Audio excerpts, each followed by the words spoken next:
Jeremy's a big shout out guy.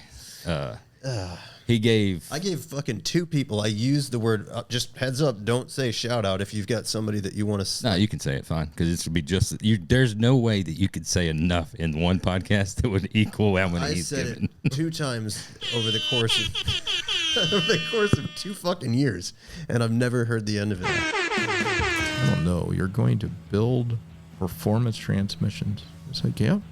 It's like, damn right. Where are you going to get your customers? I'm like, well, I go to these shows. I meet these people. He's like, right. I know cameras are going to go on this thing if I make it pretty. Rather than just giving them a bone stock entry-level transmission, we got the, sandblast it, grind it, and just base coat, clear coated, airbrush the Overhaulin logo and the Bowler logo on the bell housing. And I'm like, all right, surely to God, a camera will get on this thing. Because if it doesn't, what a waste of time. We're done. Hopefully a camera would turn and look at this thing. We ended up doing like 42 or 43 episodes. Like wow. 21st birthday, my dad gave me 49% of the company. That was what was in my birthday card, 49%. Welcome everybody back to another episode of Oil and Whiskey. This week, none other than Mark Bowler. So close. Yet We're so close. And yet so far away. We've been trying to do this for quite a while. Schedules have not aligned. You tried to act like you were shy. Like, oh, man, nobody wants to hear. But it's finally happening. Yeah. It's real, man. That's what I'm scared of. It's real right now. It's actually happening. No going back. We apologize for dragging you all the way up here. When I think of Illinois, I'm always like, well, Mark's in Illinois. Just right down the street. How far can it be? Yeah. 5-6 hours. 5-6 hours. Not bad. Could drove from Louisville faster. So thanks for making the trip, man. We appreciate it. Well, I figure if I'm doing it, I want the real effect. I want to be here with you guys. Absolutely. So. Everybody that's somebody in the industry has to know of Bowler transmissions, and more importantly, probably know you. Maybe. Yeah. So this is a long time coming. I want to know. There's so many questions I've got, and we're just going to get right. Brace yourself. Right, you've got one teed up that you've been.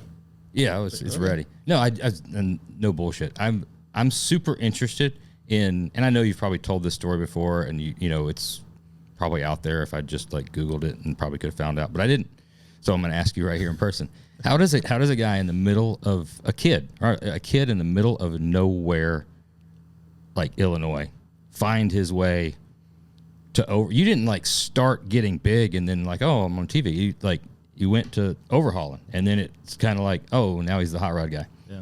How does that happen? Good looks. I know there's a lot before that, but that's like a little more than that. So. Of course, that's a good story. I mean, obviously grew up with my dad being in transmissions, so naturally got drawn into that. And just a regular transmission shop, service shop? Pop transmission shop, minivans, farm trucks. How many bays? Bays. 2, I guess, if you want to call it. We could fit 2 cars in that. Same town that you're in now? Yep. All right. Probably 3 miles from where we're at now, so didn't move too far. And it really started, so Dad started the company in 1963 as a necessity of, he lost a transmission. Yeah, 61 Ford. No other transmission shops in town? Oh, I don't think he had the money. Gotcha. So he's like, learn how to fix it. How hard can it be? I mean, he was always a mechanical person and understood, how to fix things. So he hopped on YouTube, watched a video how to do it. I don't know about that. It's 1963. It was black and white YouTube. Yeah. That's the one thing that regardless of how, like, if I was trapped somewhere in, like, it was life or death, I would look at it and be like, I'm fucking dead. That's it. I'm not even going to try. I'm not even going to try. You could be in the desert and they could tell you there's ice cold water inside that automatic transmission. Yeah. No, it's fucked. So I'm been nice enough, I guess. You can get it out of the trans, you just couldn't get it back. Yeah, right. Well, yeah, so that's how it really started, So he fixed that, which then snowballed. And somebody's like, so you know how to do transmissions? He's like, well, I figured mine out. So, someone else brought him one, 57, Ford retractable, and then he fixed that, and it just kind of turned into a deal. So it initiated in the garage of his house, and I think like any small company, you hear that story, and He continued that. He got a partner and had a shop in town for a little bit. Of course, as we all know, the partnerships sometimes go awry, so they split up. he continued doing it just in his, his home house there. He also took a job at Texaco Refinery. So, I remember all I know growing up was, my dad working. He would wake up in the morning. He had night shift at the refinery. And so I grew up with transmissions and planetary gears as my toys. That's all I knew. So I wasn't afraid of it.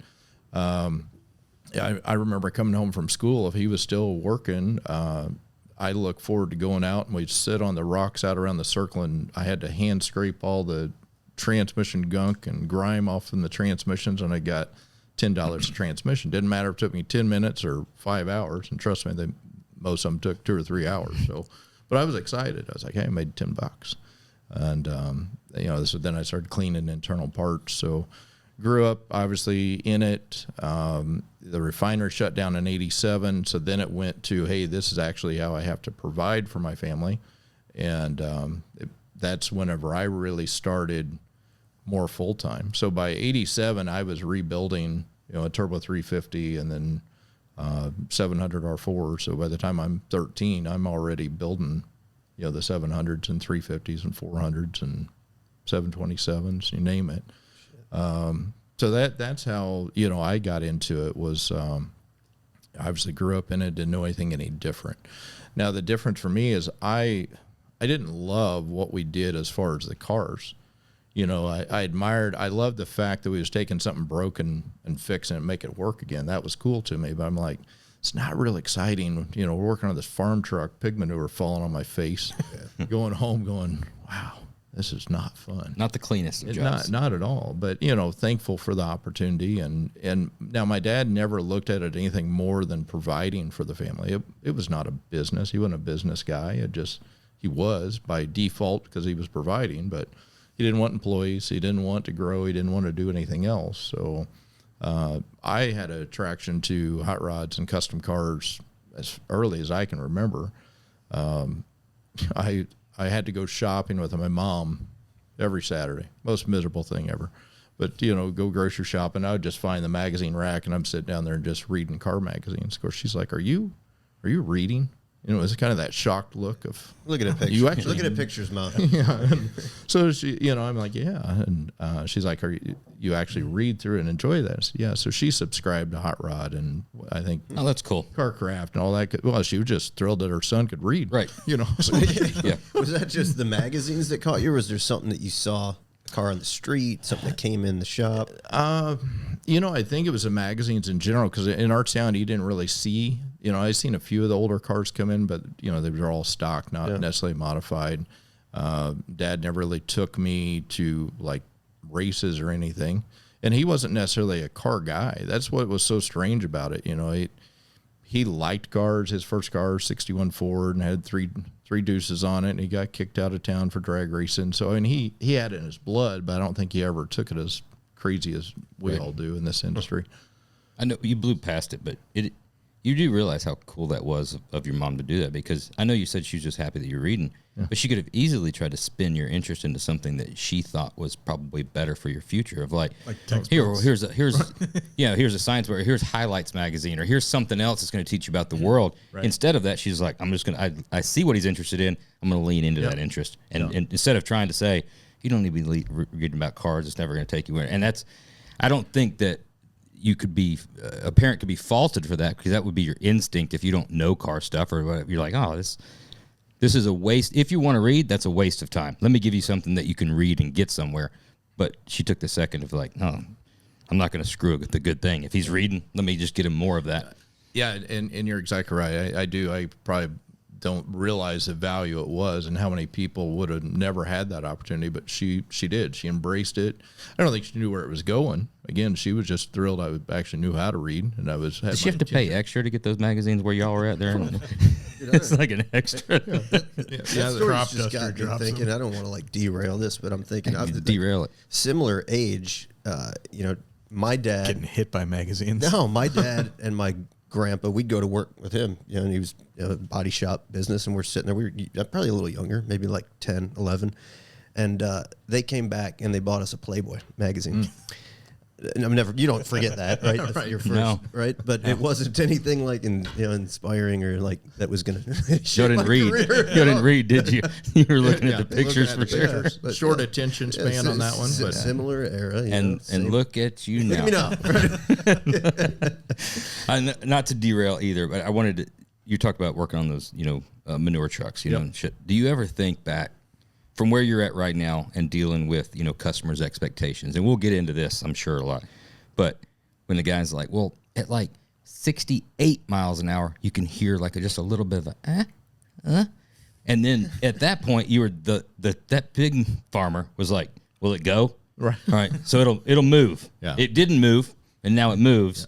Good, I can haul shit again, right? Like, no, yeah, you're right. It's a completely different scenario, and obviously that's what. And I don't mean any disrespect to my dad, because I love him to death, great thing, but him, it was get him going, get it on the road, they're happy, and that was his goal. And he had one heck of a business that people came from 100 mile away for just a 2-man shop. I mean, I remember we would have 18, 20 vehicles sitting out front, and I'm like, what are we supposed to do with all this? And he's like, we're going to pull them out and rebuild them, get them on the road. Work harder. Yeah. And that teaches you scale. What you think is an insurmountable task. Oh, yeah. Like, you'll never get through this, one at a time, and you get through it. Just get through it. So but at that time frame, what you're saying is the expectation levels. Most of these people were just, it moves, it shifts. I'm happy. And obviously that's changed drastically now what we have to contend with, which that's my own sickness. I brought that on, so I can't blame anybody but myself. But yeah, what I think, to fast forward a little bit on it, as I kind of progressed in the company, at first I'm just like, this is what we do. We pull these clutches out and put these seals in and put it together. And it took a little bit for me to catch on, but I'm like, all right, these trucks are, you got to remember that at that time frame, it was mid-'80s. Pickup truck was probably our number one, vehicle coming in the shop. C4s? No, like 350s, 400s. Oh. Yeah. So like the C10 pickup trucks, Gotcha. I mean, that was number one transmission in the shop. And pre-overdrive, huh? Yeah. Yeah. And then obviously 82, the overdrive came out, so you'd start seeing those. And those 82 to 85, they had a world of problems. So it's like, okay. But then, and that's probably where I transitioned, and I seen, okay, why did this thing come back like 2 years later? It lasted 10 years first time, and now we got it back in here 2 years later with 10,000 miles or 15,000 miles, but the first one had 70,000 miles. And of course, Dad's like, you don't question that. It doesn't matter. They don't care. It came back. We get to do it again. Yeah. And that was reoccurring. And the people weren't upset either. You're in high school at this point? Yeah. Yeah. So I'm like, all right, but I don't understand that. To me, I would want it to last as long as the first one did, at least. And what's the first trend that you started identifying that was the same part every time? Or did you? The 700 R4. The 3/4 clutches every time. It didn't matter. It was always failed every single time. So you just knew what to expect. I mean, you knew whenever the customer called, you already knew what it was. You knew what the failure was. And again, you flash back then, it was probably, in fact, I found some old invoices, pretty interesting. Anywhere from, to pull it out, rebuild it, $550 to $600. And I'm like, so, it's not like we was getting premium money. Right. It was just, you were working hard. Yeah. We was killing ourselves to do it. But the people were happy. But when you're good, you're good. Like, you can get those things out.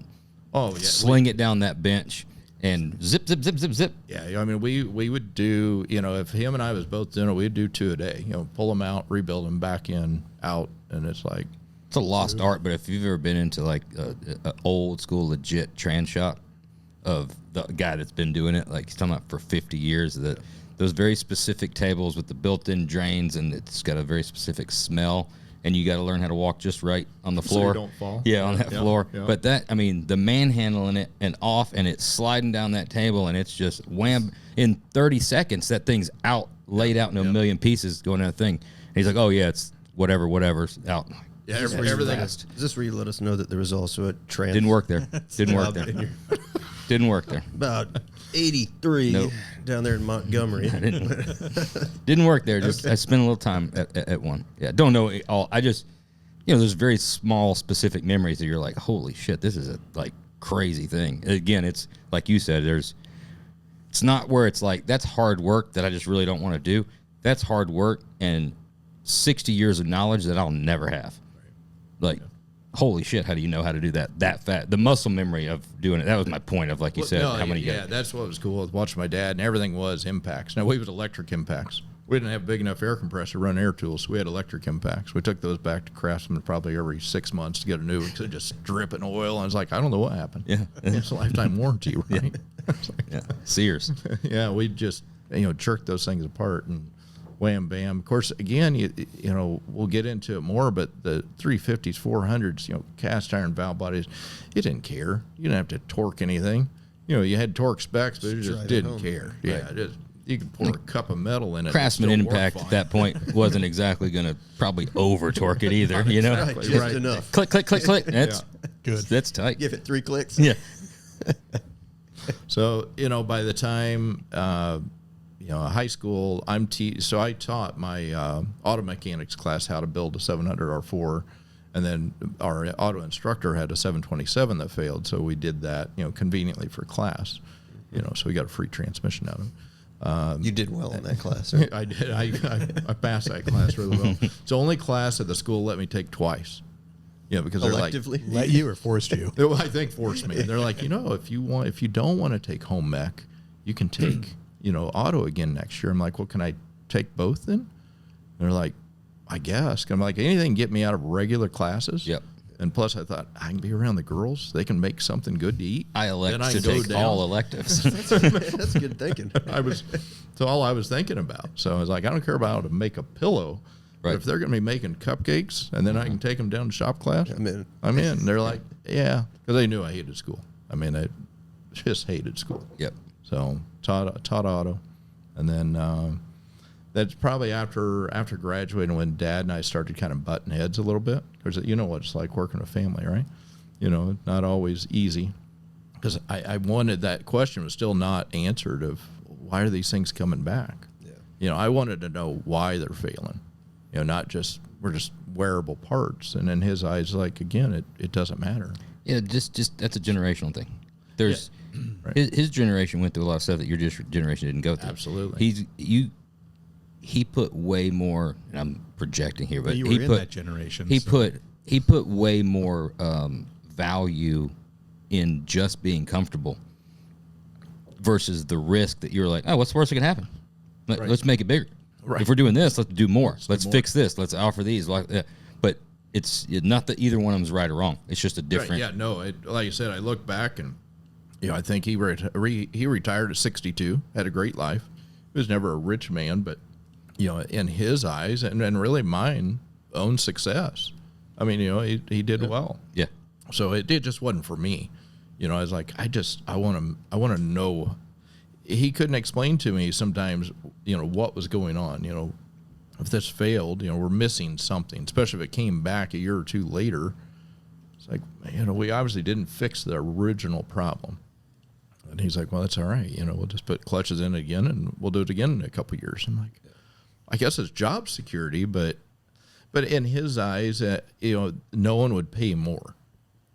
Because he's like, if you're wanting to do more, it's going to cost more. They just wanted it fixed. Yeah, and he was right. 90% of the people still to this day, they just, what's the cheapest I can get this done and out of here? And that just didn't excite me. So that's kind of where my passion went. So, as we kind of butted heads, I went on. There wasn't schooling, but there was, seminars and things that you would go to. So I'd kind of invest in myself. And it's funny how you think transmissions till you go to one of those and you meet somebody that's like, well, this valve does this, and it's this pressure and this spring rate and this, and you're like, what is he talking about? Then you realize it's just Josh, and he's making it all up. It's complete bullshit. That dude believed everything I said.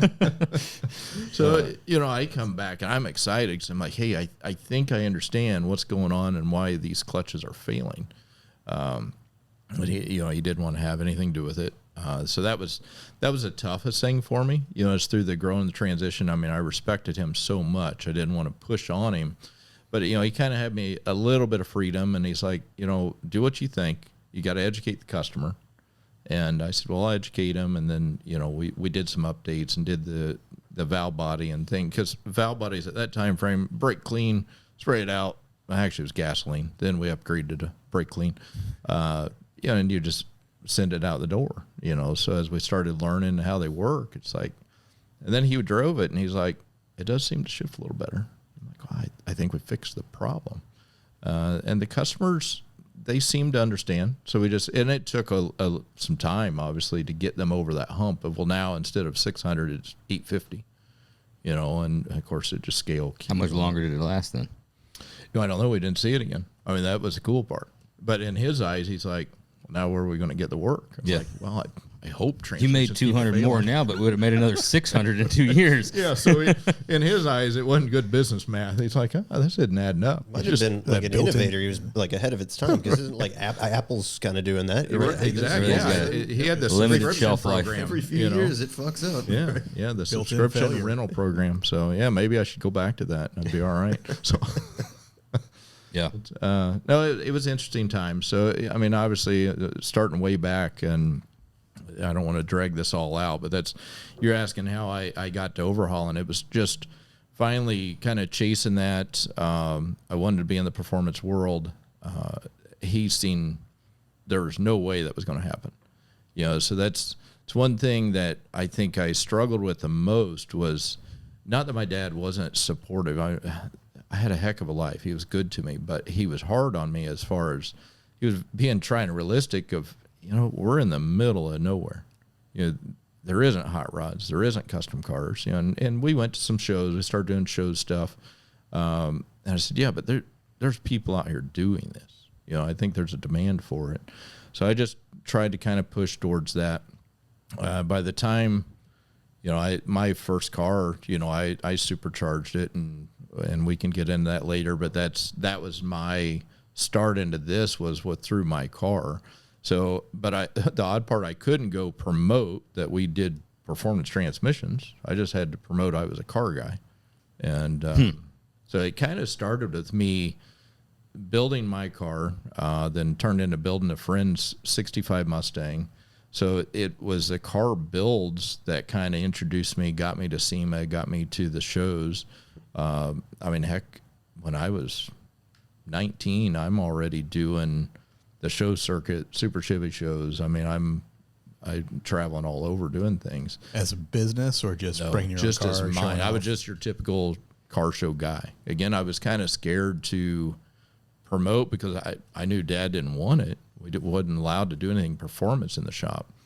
So that was a really odd transition. Is by I guess 96, we had built a new shop, so it was so in 91, I believe, is when I graduated, is when he built the shop, because I think he realized at that point, okay, he's probably going to, stick with this. They pushed me. They wanted me to go to college, fought that, but I finally gave in. I said, that's fine. I will go do 1 year of college, but I'm going to do something that will help me. I don't care about the degree.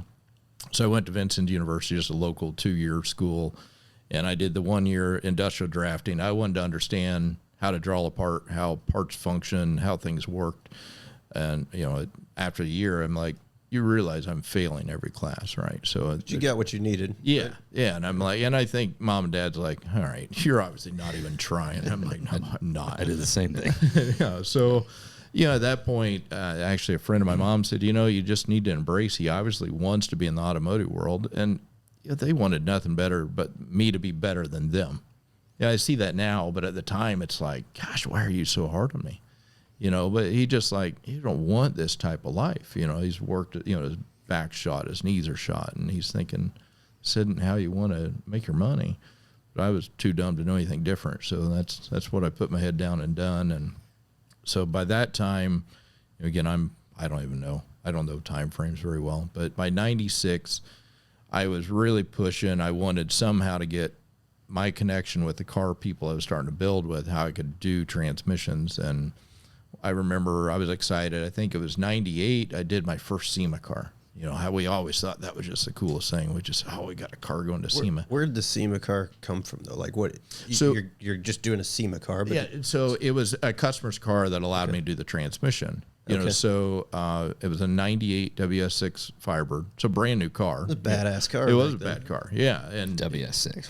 The fucking hood. so, and, you know, just as anything, it's like, I'm excited. I'm like, well, I'll do it for free, you know, because going to SEMA, it's going to really do something for me. Yeah. So, of course, I'm thinking, all right, Dad won't think much about it. It's an everyday car.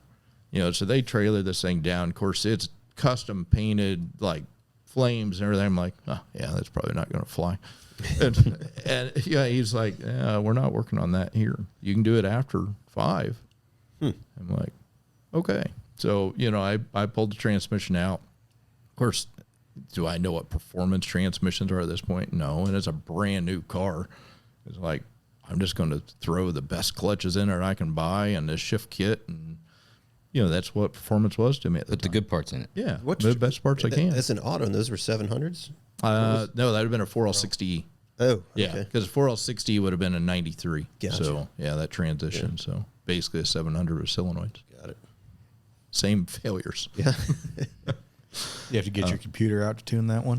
No, I didn't know anything about that. You know, I'm literally still treating it like a hydraulic transmission. Putting mechanical springs stuff in and all the mechanical, and you learn that later that they don't need half that stuff. But so that, you know, that was my intro to go to SEMA. Because again, I thought, well, I got to go out there and at least see this car and see what I'd done. So I got into SEMA, did the show stuff, and it was later, I don't even know what year. I think it was 05 Overhaulin started, 06 maybe. I was out there and they was doing a live SEMA build, and I met Bud, the producer, and I was like, hey, you know, here's a business card. I don't know if I can ever do anything for you or not, but I'd love an opportunity. And I didn't think anything, because if you guys know Bud, he's not super talkative. I'm like, I don't know if that real went approachable. Anywhere. Yeah, right. After you get to know him, he's great. But at first, I'm like, say, Bud looks like they cast like the villain in some like movie. You know, he's like being a Marvel or Batman.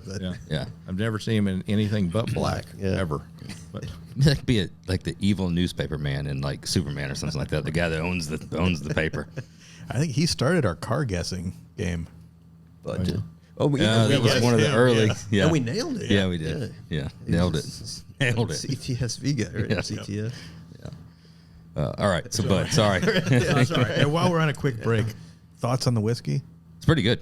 It's not bad. I liked it. It's very got a little bit of bite. Yeah, a lot of bite. Very flavorful. It's like a ton of. Yeah. It's thick. I don't know what we're drinking, But it's hot. It's a slow sipper. Yeah. Slow. I see everyone's faces are taking a sip. I'm like, I can't drink this. I want to make sure I wasn't the only one. Just put a little water in it. I don't mind it. I don't love it. Yeah. All right. We'll work through it. And We'll finish this one and go to the next one. Yeah. All right. Just didn't want to sit here You and can go toss. bite it. I'll get to the end. There's been worse. Carry on. There's been worse. Oh, there's been much worse. Yeah. So basically, probably, I don't know, 2-3 weeks later, phone call. You know, got a phone call from Bud, and he's like, "Hey, you know, got the card, met you, want to see what you can do for us." And it's sad, I don't remember the actual first car that we did for him. I want to say it was a 57, either Nomad or wagon of some sort, and I think they needed a 700. You know, and I'm like, yeah, cool, we can do that. Of course, free. Yeah. Well, now that you know Bud, you know that he was just willing. Anybody that said they'd come and do it, he's like, absolutely, come on. At that point, you know, I'm like, oh man, this is awesome. There's a time where you thought you were getting selected, but now you realize. Now I realize, no, I was just the dumb one that answered the phone and said yes. But you know, but what I tried to do, and I looked at him like, okay, if I'm doing this for free, you know, Dad's already. Well, actually, Dad's out of the picture at this point. You got to supply the whole thing. Oh yeah, everything. Yeah, and I'm like, okay, so how do I get the most bang for my buck? Because in all honesty, I don't know what the transmission was at the time. Let's say it was $3,000. I didn't have $2,500 to my name, let alone to give a $3,000 transmission away. I'm like, so all right, how am I going to make this the most impact and get something out of something that no one will ever see, ever again? And they're not going to spend a lot of time on the install of the transmission on the show. Because that's pretty boring. You ever seen a transmission install? You don't really want to just sit around and go, wow, that's fascinating. You just don't. Do it again. Yeah. So sometimes you do. A lot of times you do. And we, of course, we skipped a part that we'll jump back to in a minute. But I said, okay, you know, I know camera's going to go on this thing if I make it pretty, so I ground the, rather than just giving them a bone stock entry level transmission, we got the, sandblast it, grind it, and just base coat, clear coated, airbrush the Overhaulin logo and the Bowler logo on the bell housing. And I'm like, all right, this looks pretty cool. Surely to God, a camera will get on this thing. Because if it doesn't, what a waste of time. We're done. Waste of time. Yeah. You got to, at the time frame, I don't know if I'd even seen an episode yet. So, I didn't even know what to expect. Am I going to get anything out of this? But I just had to ensure that hopefully a camera would turn and look at this thing. And, unfortunately it did, and of course Bud calls me. He's like, see, you do all your transmission like this? I go, no. I won't be doing it again. But it's the only way I could make an impact, and it worked. And the best part, well, the worst and best part, they called me like a week later. It's like, you want to do another one? I was like, I couldn't afford to do the first one. I can't do another one. And so they had to go with somebody else. And about 4 weeks later, he called me and goes, any way you can do another one? I'm like, I don't even know what results I got out of the first one. I said, but I just can't do this. And he's like, what if we cover the shipping? I'm like, of course, me. Okay. Well, in that case, that sounds like a fair deal. $200 check. You were right. Right, exactly. I thought I was on is top Jesse of in the equation at this point? No, not yet. Back No. then, that So thing, it's She didn't realize how cool I was. smarter business decisions would have been made. renegotiated that deal. I mean, back then that was like the most popular show on TV. Yeah, it was. Bud must have been making a goddamn fortune back then. I tell you what, Everybody was giving him everything.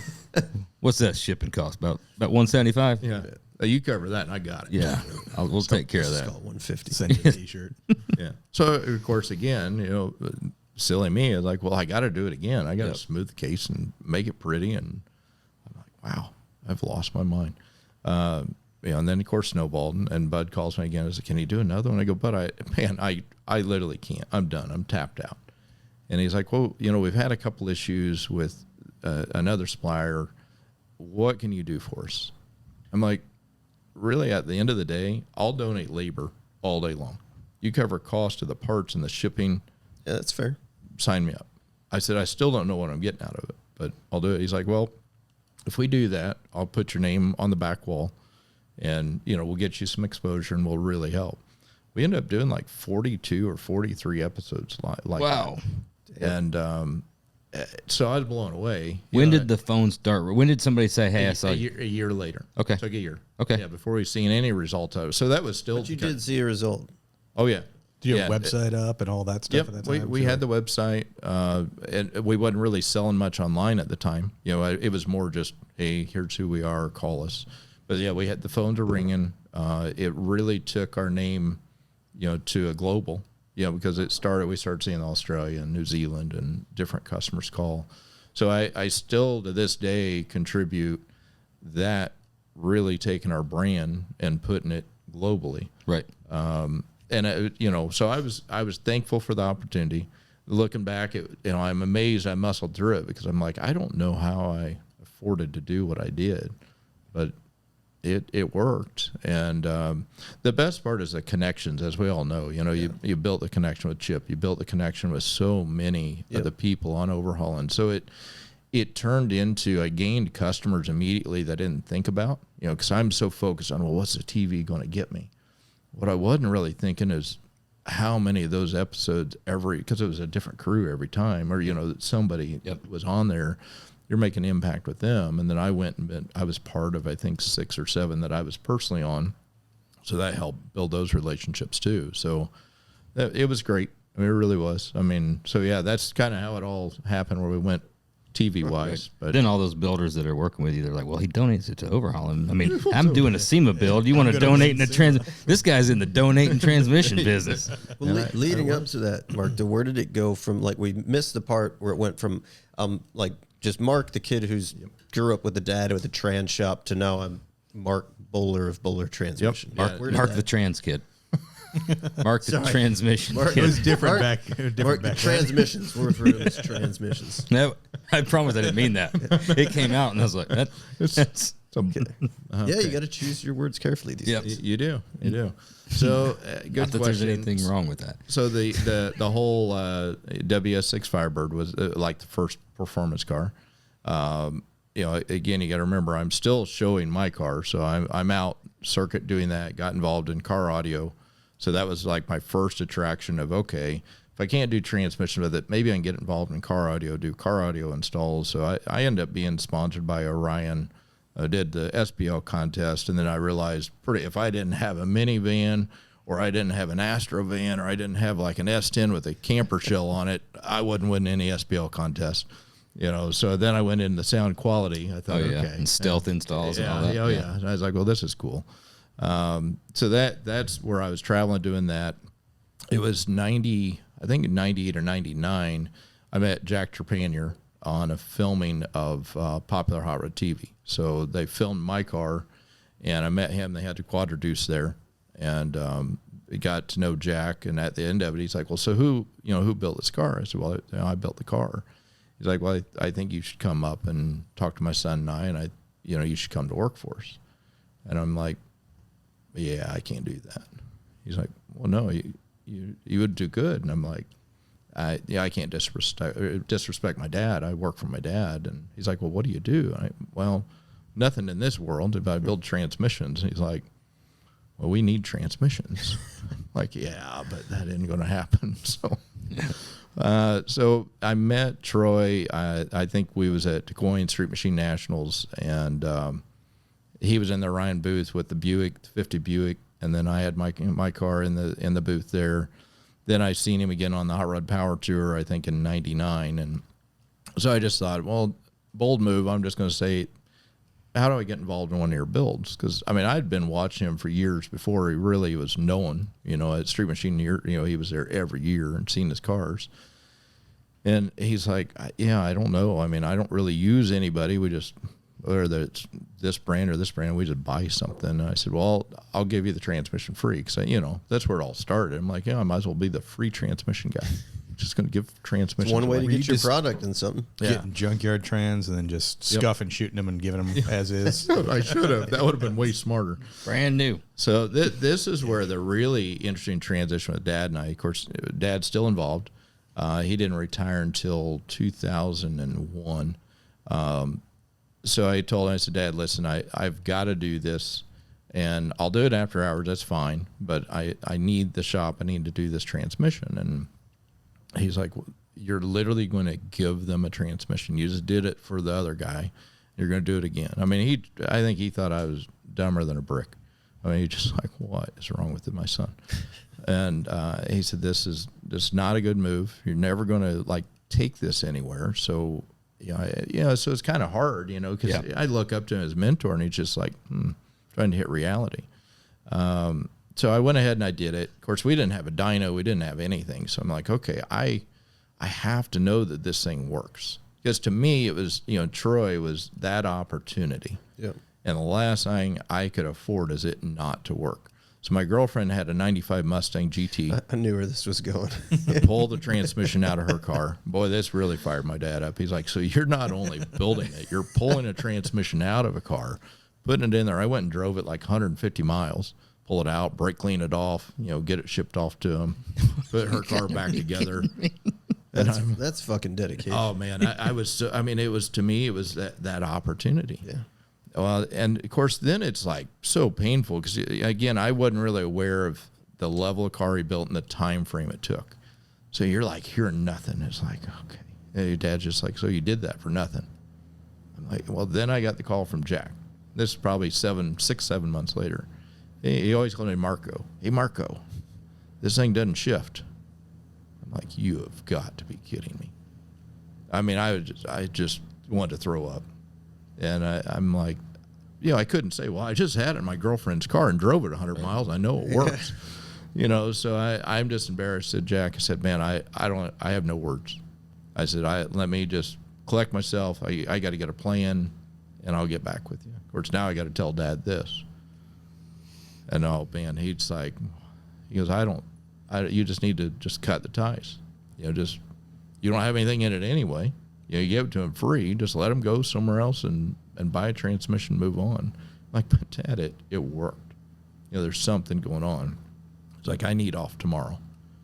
He's like, so now you're going to invest deeper into this thing. So 7 a.m., I was sitting at Troy's when they rolled in, and Jack's like, what are you doing here?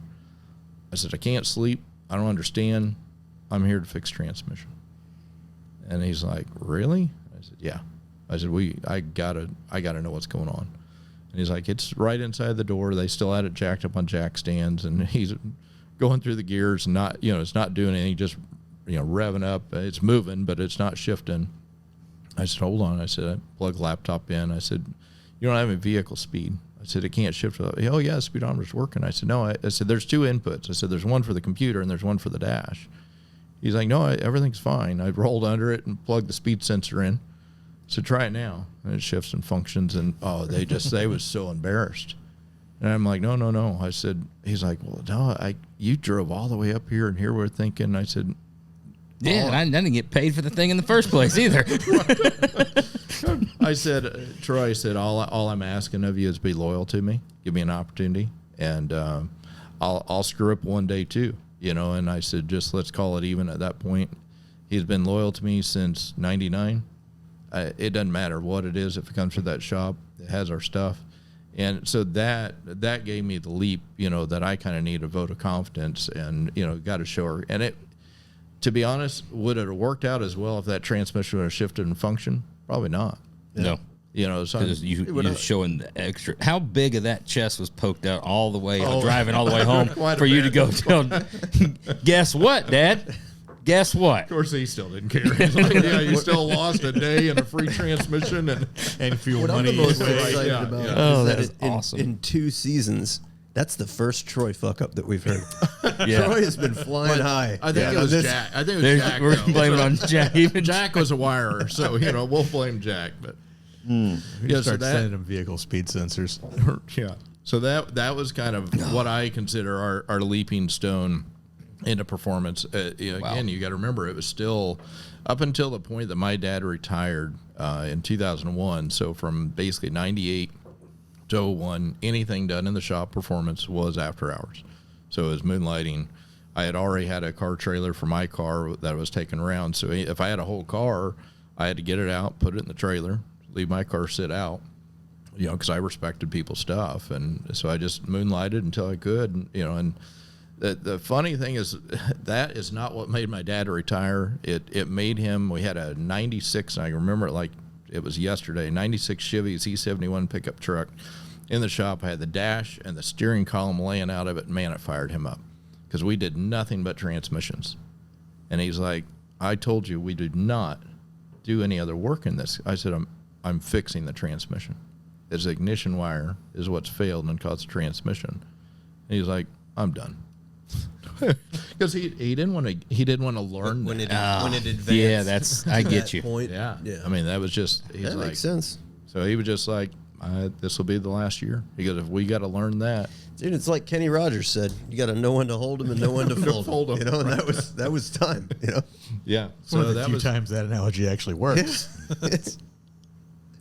Wow. I get that though. That's that's heavy.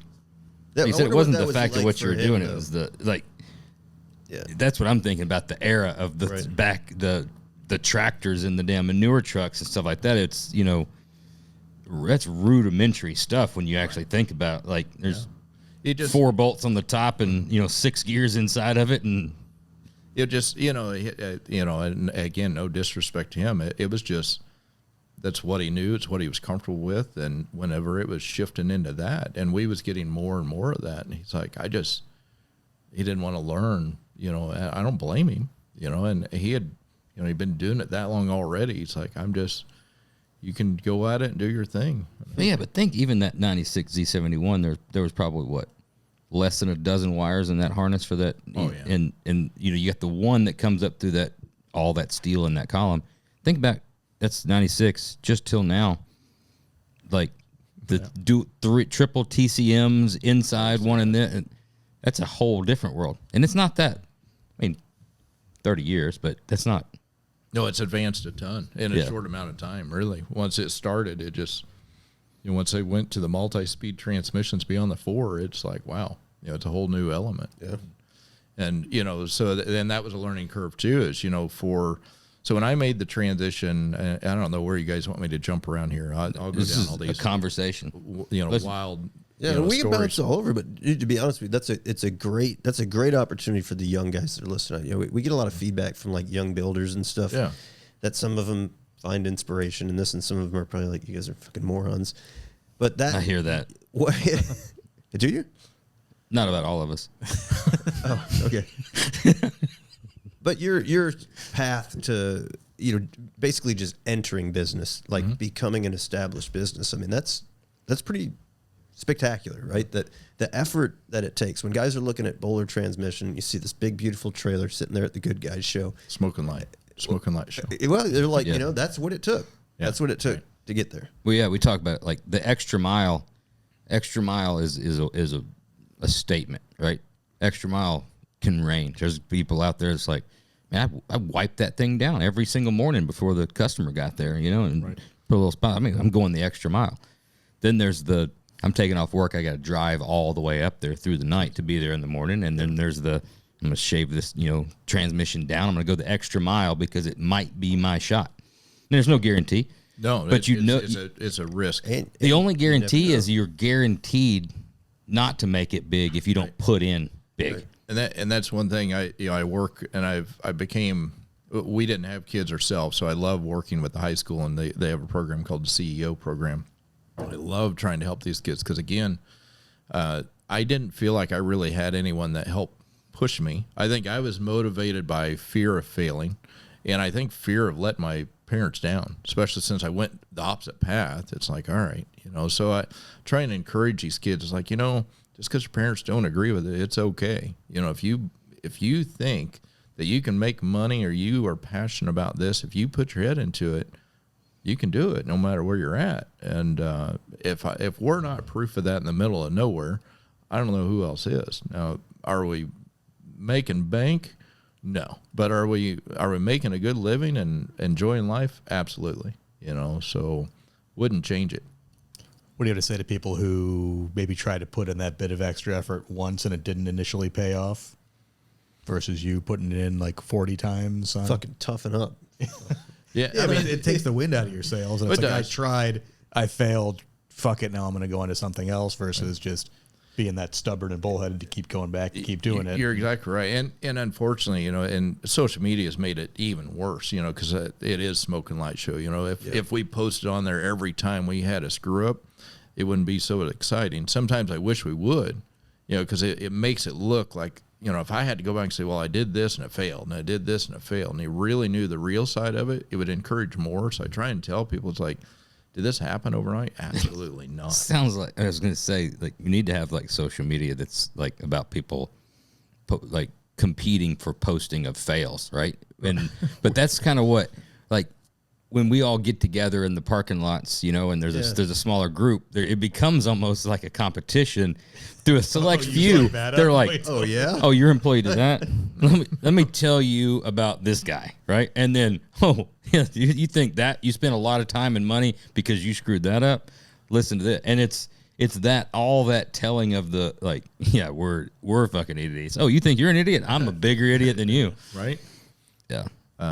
You know, so Troy was also one that, you know, so the whole grind the key, smooth it, paint it. It's not like I just pulled that on my butt and I knew how to do it. I was at Troy's again later in life. So I don't know, 2000, 2001. And here's my transmission sitting there, just grinding away on it.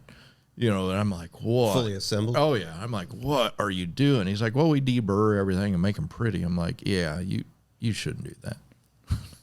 So, you know, I never dreamed somebody would do that. And I mean, I get it now. And I'm just like, is that something either we can offer you or I can send you the case and you can do it? Well, that just grew another step because, you know, Troy's like, yeah, I would love it. And I'm like, well, either we'll just do it. And then, because I want to do it in the empty case. Because I said, God knows what you just introduced that transmission. He's like, well, I got duct tape over the back seal. Yeah, I'm not worried about that. I'm worried about the dipstick opening that's right here piled full of metal. It's like, you know, I'll blow it out. Yeah, right. So, you know, that opened my eyes that these guys were doing that. And, to find a shop that was going to offer that, I thought, well, okay, if this is something these guys want to do, we're going to offer it. I never looked at, my goal was to always surround yourself with the best people that you could do your best work. And, what I watched through my dad's transition and what I was doing, you was always limited by someone's budget, or you was giving something free to make it better because they weren't going to pay for it.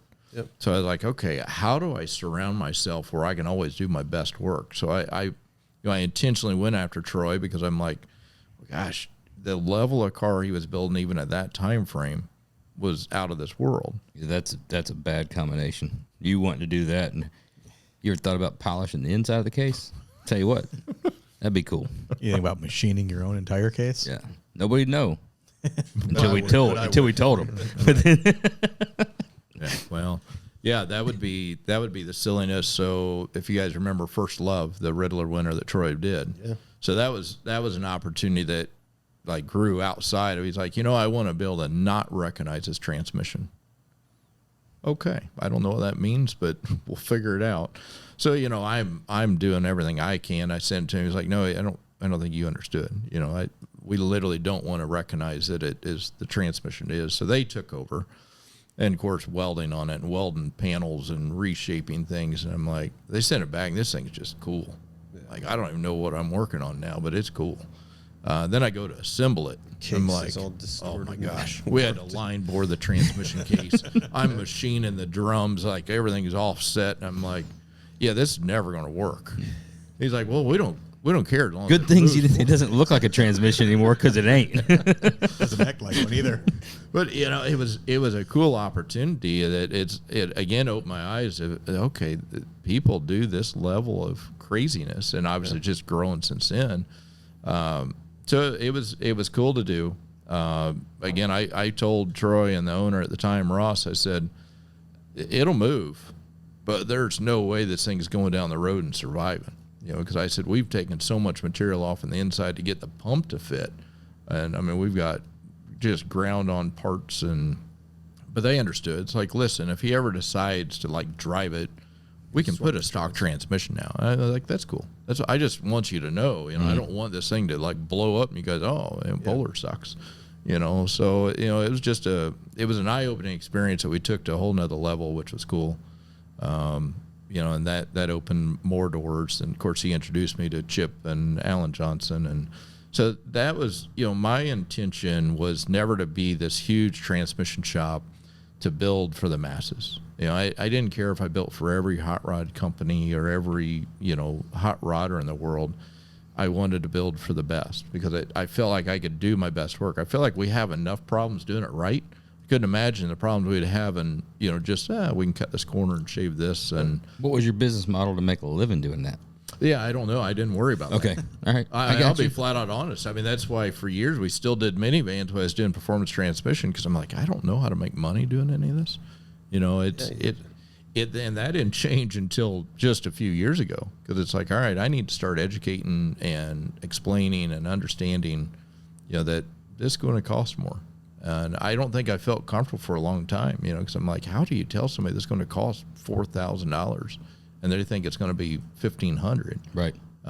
So that was a learning curve. Of course, my first business, this how bad it was. So flashback, 21st birthday, my dad gave me 49% of the company. That was what was in my birthday card, 49% owner.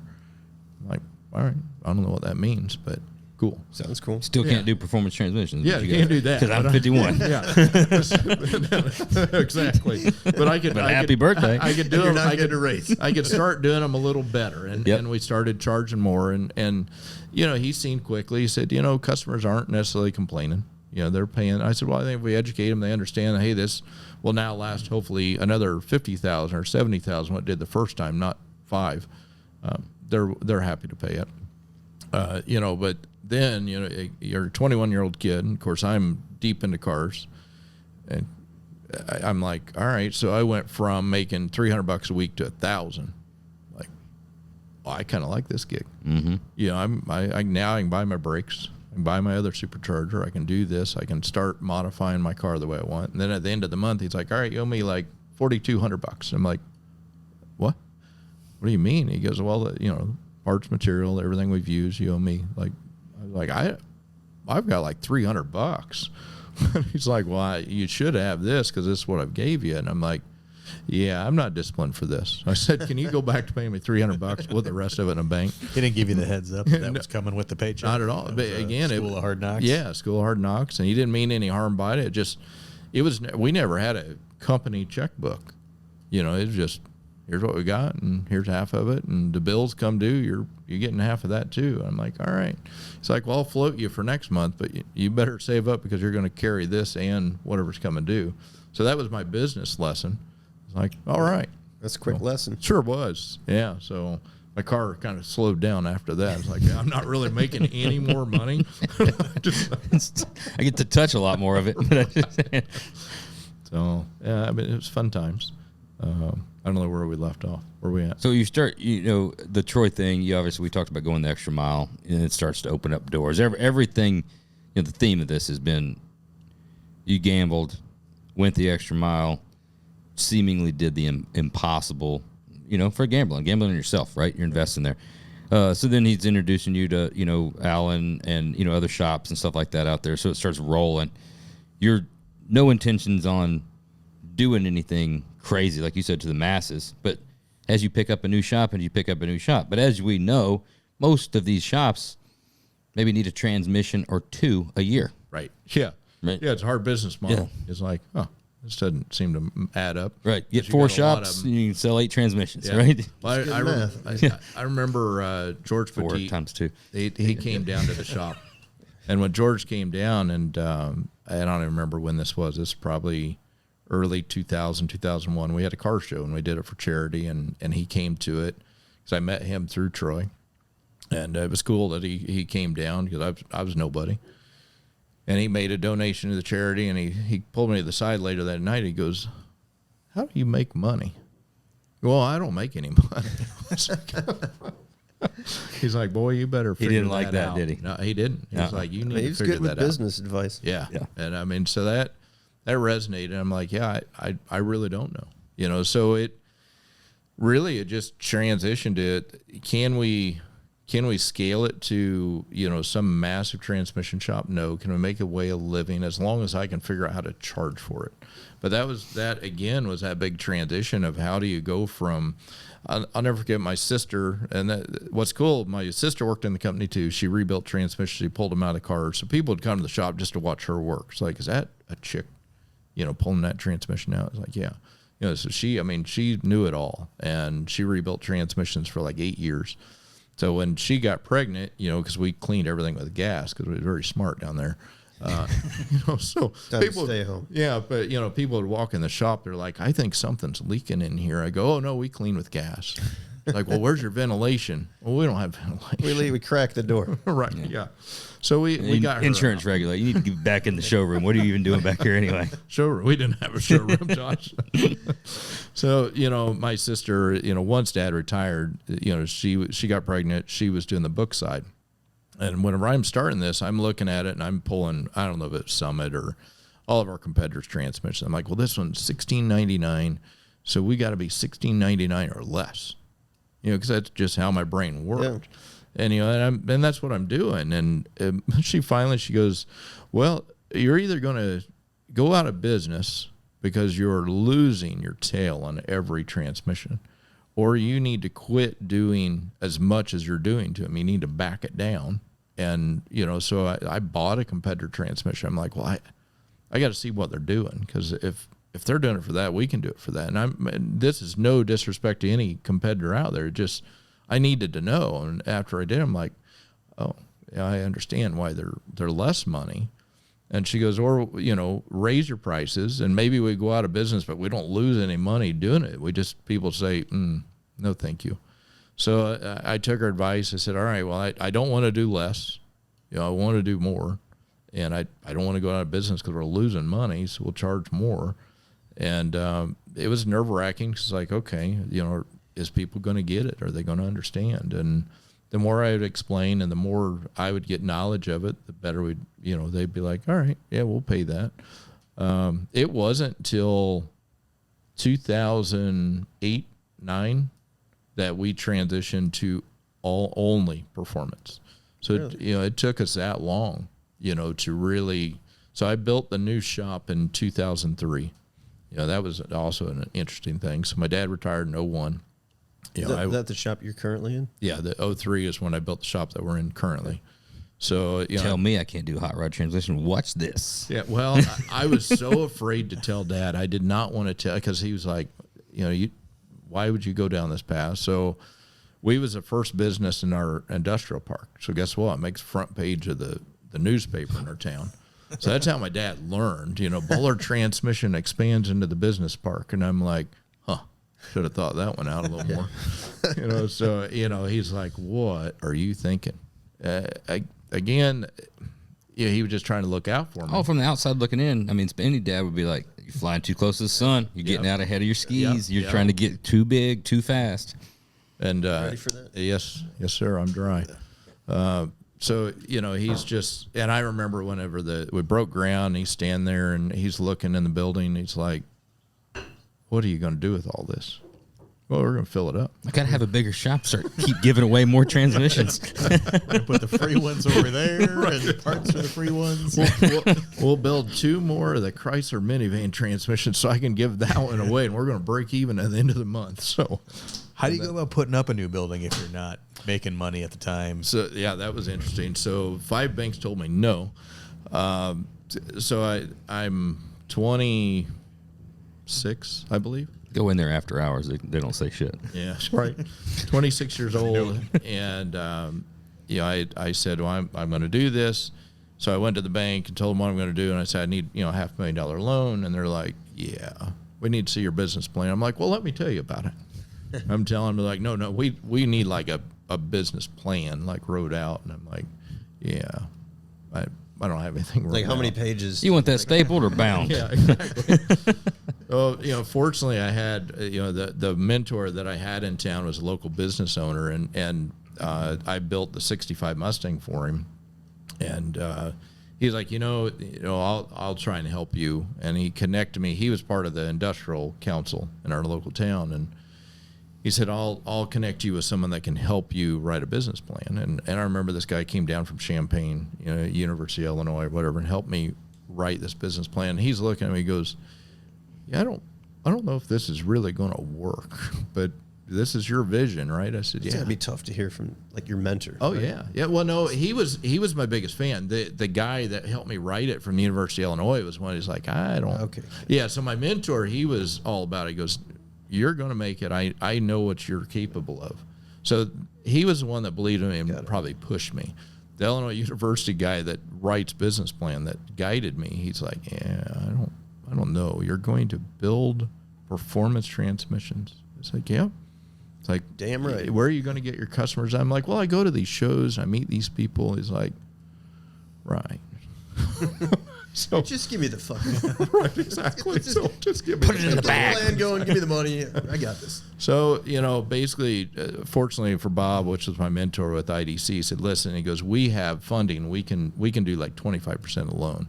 So he goes, I'm going to probably just cheat the system. I'm going to say we're doing 25% of that, and so that helped. He says, "We got you. We believe in it. We're going to give you 25% of the loan. You got to get the bank to give you the other 75%." So the other banks are like, no, because I'm sure I look like a crazy kid. And finally, a local just bank there is like, we're going to believe in you. And Bob came in with me. Of course, he was a very well-respected businessman. He goes, listen, this kid's going to do something. He's just too determined. He's going to do something. So I think you should take a leap of faith on him. And so they did. So that's where the funding came from. Make that building nice, because when we get it in a couple of years. Right. Yeah, exactly. But, Keep an open floor plan, make it, looking back, and, that's some of the advice I try and tell people, I'm thinking when I'm doing this, I got to have it all, right? Yeah, I got to have the fancy shop. I got to have the epoxied floors. I got to have the big trailer. I got to have all this stuff. Smoke and mirrors. Yeah, smoke and mirrors, exactly. I was so upside down. It's like, good God, am I ever going to get out from underneath this? So I was enslaved by it. So, I already grew up working insane hours. So I didn't mind the hours, but it's like, so I always tell people now, it's like, if I was smart, if if I really would have had a business plan, I would have stayed at my dad's, built the clientele, built the business, and then went and done the shop. Yeah. But I didn't know any of that. Again, I don't regret it. So I try and guide people now. It's like, how many of those people came to my shop? Zero. It wouldn't have mattered if I was in my dad's hillbilly shop in the middle of nowhere. You could have built a nice house and done them out of your basement. Right. Exactly. No one cares, but your mind, that's one thing about our industry is we are so like, it's flip side of the coin. It's every bit as bad as it is what is good about it as well. But it creates, we all are our own monsters. Yeah, and then we feed off of, did you see his shop? I got to do something better. He did this, and this. Well, I'm going to have 7 lifts and a lounge and a speakeasy in the back. And Yeah. I'm glad the speakeasy's pretty cool. pretty cool. Who's got a speakeasy? American Metal dude. Yeah, it's fucking awesome. He smoked us. Well, yeah, he did. It definitely ruined me when I came up here the first time. I'm like, I need to go bigger. I mean, obviously, again, good for you guys, but that's just, I think we're all see the shop we worked out of. So Yeah, we kind of went that approach where we just worked until you had growing pains. You fought them for probably 2 years longer than you should have, but had the money in the bank to then take the next step and know that it was a little bit more of a comfortable transition instead of risking everything to do it. Yep. No, which is what I should have done. I just wasn't that smart. And then you do it in 2008, which is It was a good move on prime our part. time. Yeah. So many people have disposable income. They're going to be building street rods. We're cranking.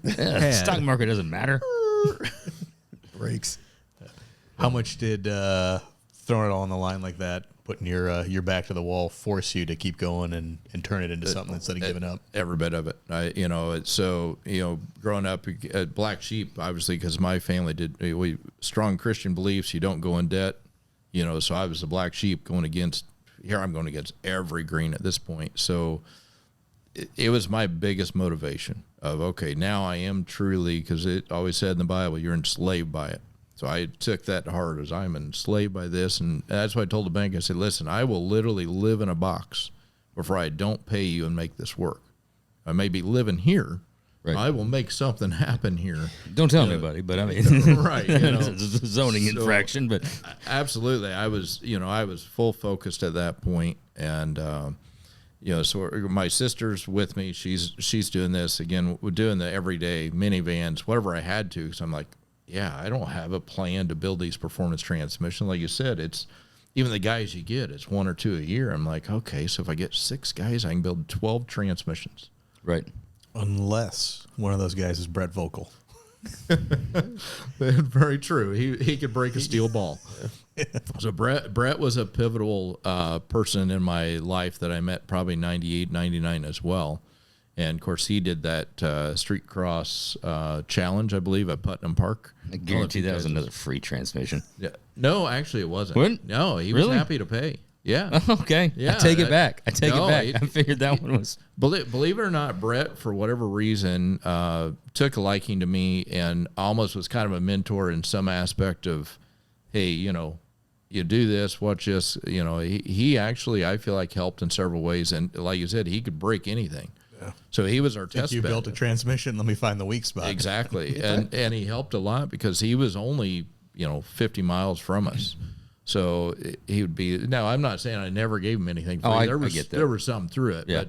But it was a learning experience. I'm thankful for the minivans and the trucks and all that because you learn, not minivans, but the pickup trucks. You ever fuck with any Previas? No. Oh, shit. But I hope I never have to either.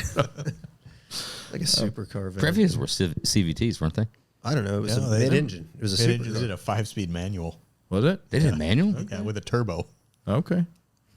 Yeah, I didn't realize Basically a Formula Previa's car. been brought up a bunch. I like a Previa. Have you driven one? My wife's mom had one when I've known her since we were kids. She had one. Krasny's mom, Keith Krasny, rocked a fucking Previa. Never driven one personally. I've been in one. Yeah, been in one. Never driven one. It just kept growing. Back to I'm sorry. Yeah, it's complete derailment of his Now we're Previa. doing a Previa now. Yeah. So you met Brett. Yeah, You're Brett. learning things that you never thought could be broke.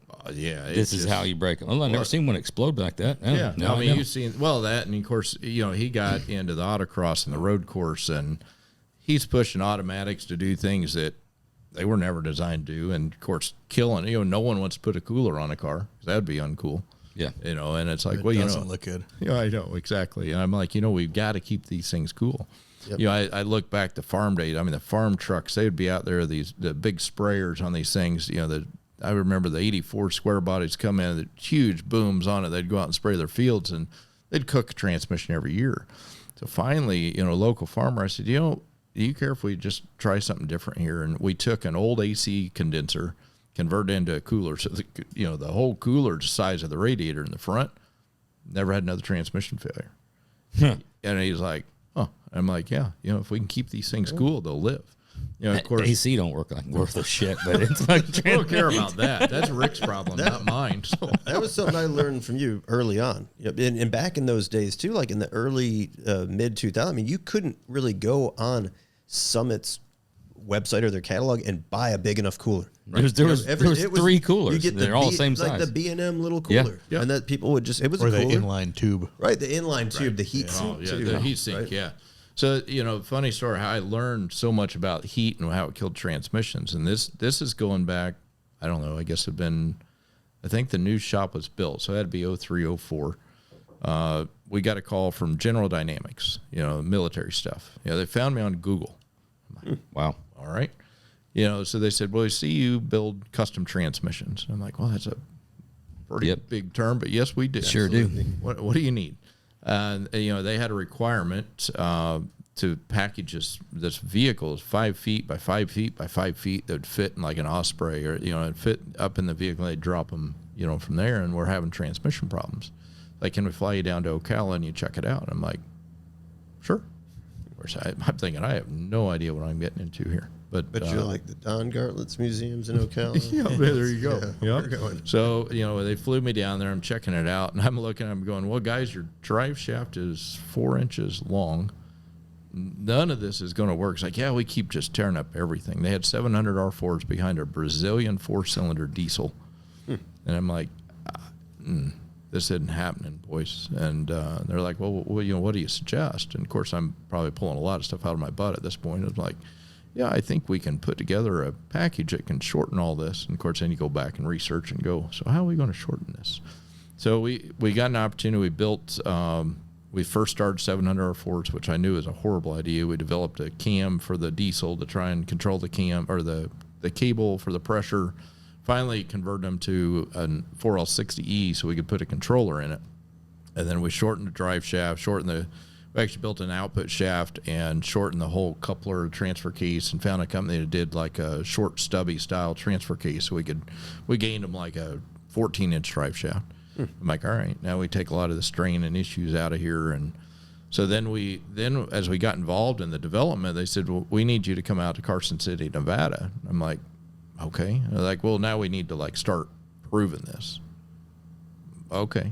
So I fly out there, and they're like, actually they gave me some time. They're like, we need like 14 or 15 transmissions. I'm like, all right. And they're ship them all here, and then you fly out. So our whole goal was to go out there and basically get something war ready. So you had to get 1 mile from your destination without failures. And it taught me so much so quick of, their dyno was this, I don't even know how to describe it, big 6-wheeled, huge machine, vehicle hooked to this little machine with a load cell between it. And I'm sitting in the back with a laptop, monitor and stuff. I'm like, we're doing good. He's like, well, we're pushing you right now. I'm like, oh. It's like, so we're going to like let you take over. The vehicle start taking over, and we'll start backing the brakes down, and you're going to start pulling us.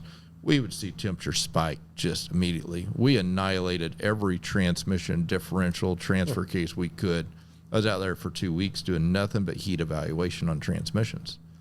And I'm like, this is pretty cool. Most people wouldn't even have this opportunity. I'm getting paid to learn. So that really changed everything when I came back. I'm like, all right, we knew fluids. We experimented with fluids. We experimented with clutches. We started working with Ray Bestis, like a clutch manufacturer, and said, okay, what do you got? Because we're killing these things.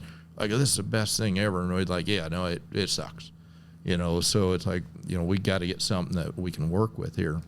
So we developed clutch packs, we developed cooler sizes, fluids, and we finally hit that achievement of get our 1 mile. So that changed my world, you know, because even in the hot rod world, you didn't really get that opportunity. Brett was probably the closest thing. But, you know, this was so accelerated because when they would start applying that load, we could literally spike 300 degrees in a minute. Wow. And that's the end of it. Yeah, I mean, it's just done. I'm like, and that's just from load. Test it, see it all. Yeah, I mean, you're sitting there watching. Of course, I couldn't keep that data. That was what sucked. I wish I could have kept all that. You know, there's so much stuff. They're like, you can't see that. Just from the load was spiking the fluid. As soon as they would turn it off, you know, where they're like assisting, and you would just start watching, especially differential temps. Diff temps went up first, and then we'd watch the transmission transfer case come up, and it just done. It's like, all right, well, we got to at least figure out how to make these clutches survive. So I'm out there pulling that's the sucky part. I'm pulling transmissions in and out of this thing like daily. I got really good at it.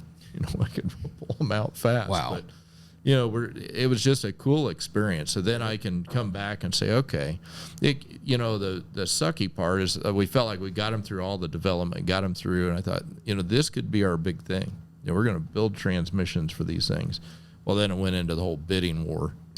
Yeah, that didn't happen. I'm okay with that. You know, what it taught me was just so valuable because I'm like, who else has this kind of data that I can come back and say, guys, you have to run this cooler. You need this type of fluid. You need this information. Of course, nobody in the hot rod world, no, I've been running this for years in my Turbo 350. I'm like, well, you're not running a Turbo 350. You know, so it's been challenging. We talked about that earlier. It's like, how do you get the world to really wrap their head around it and understand?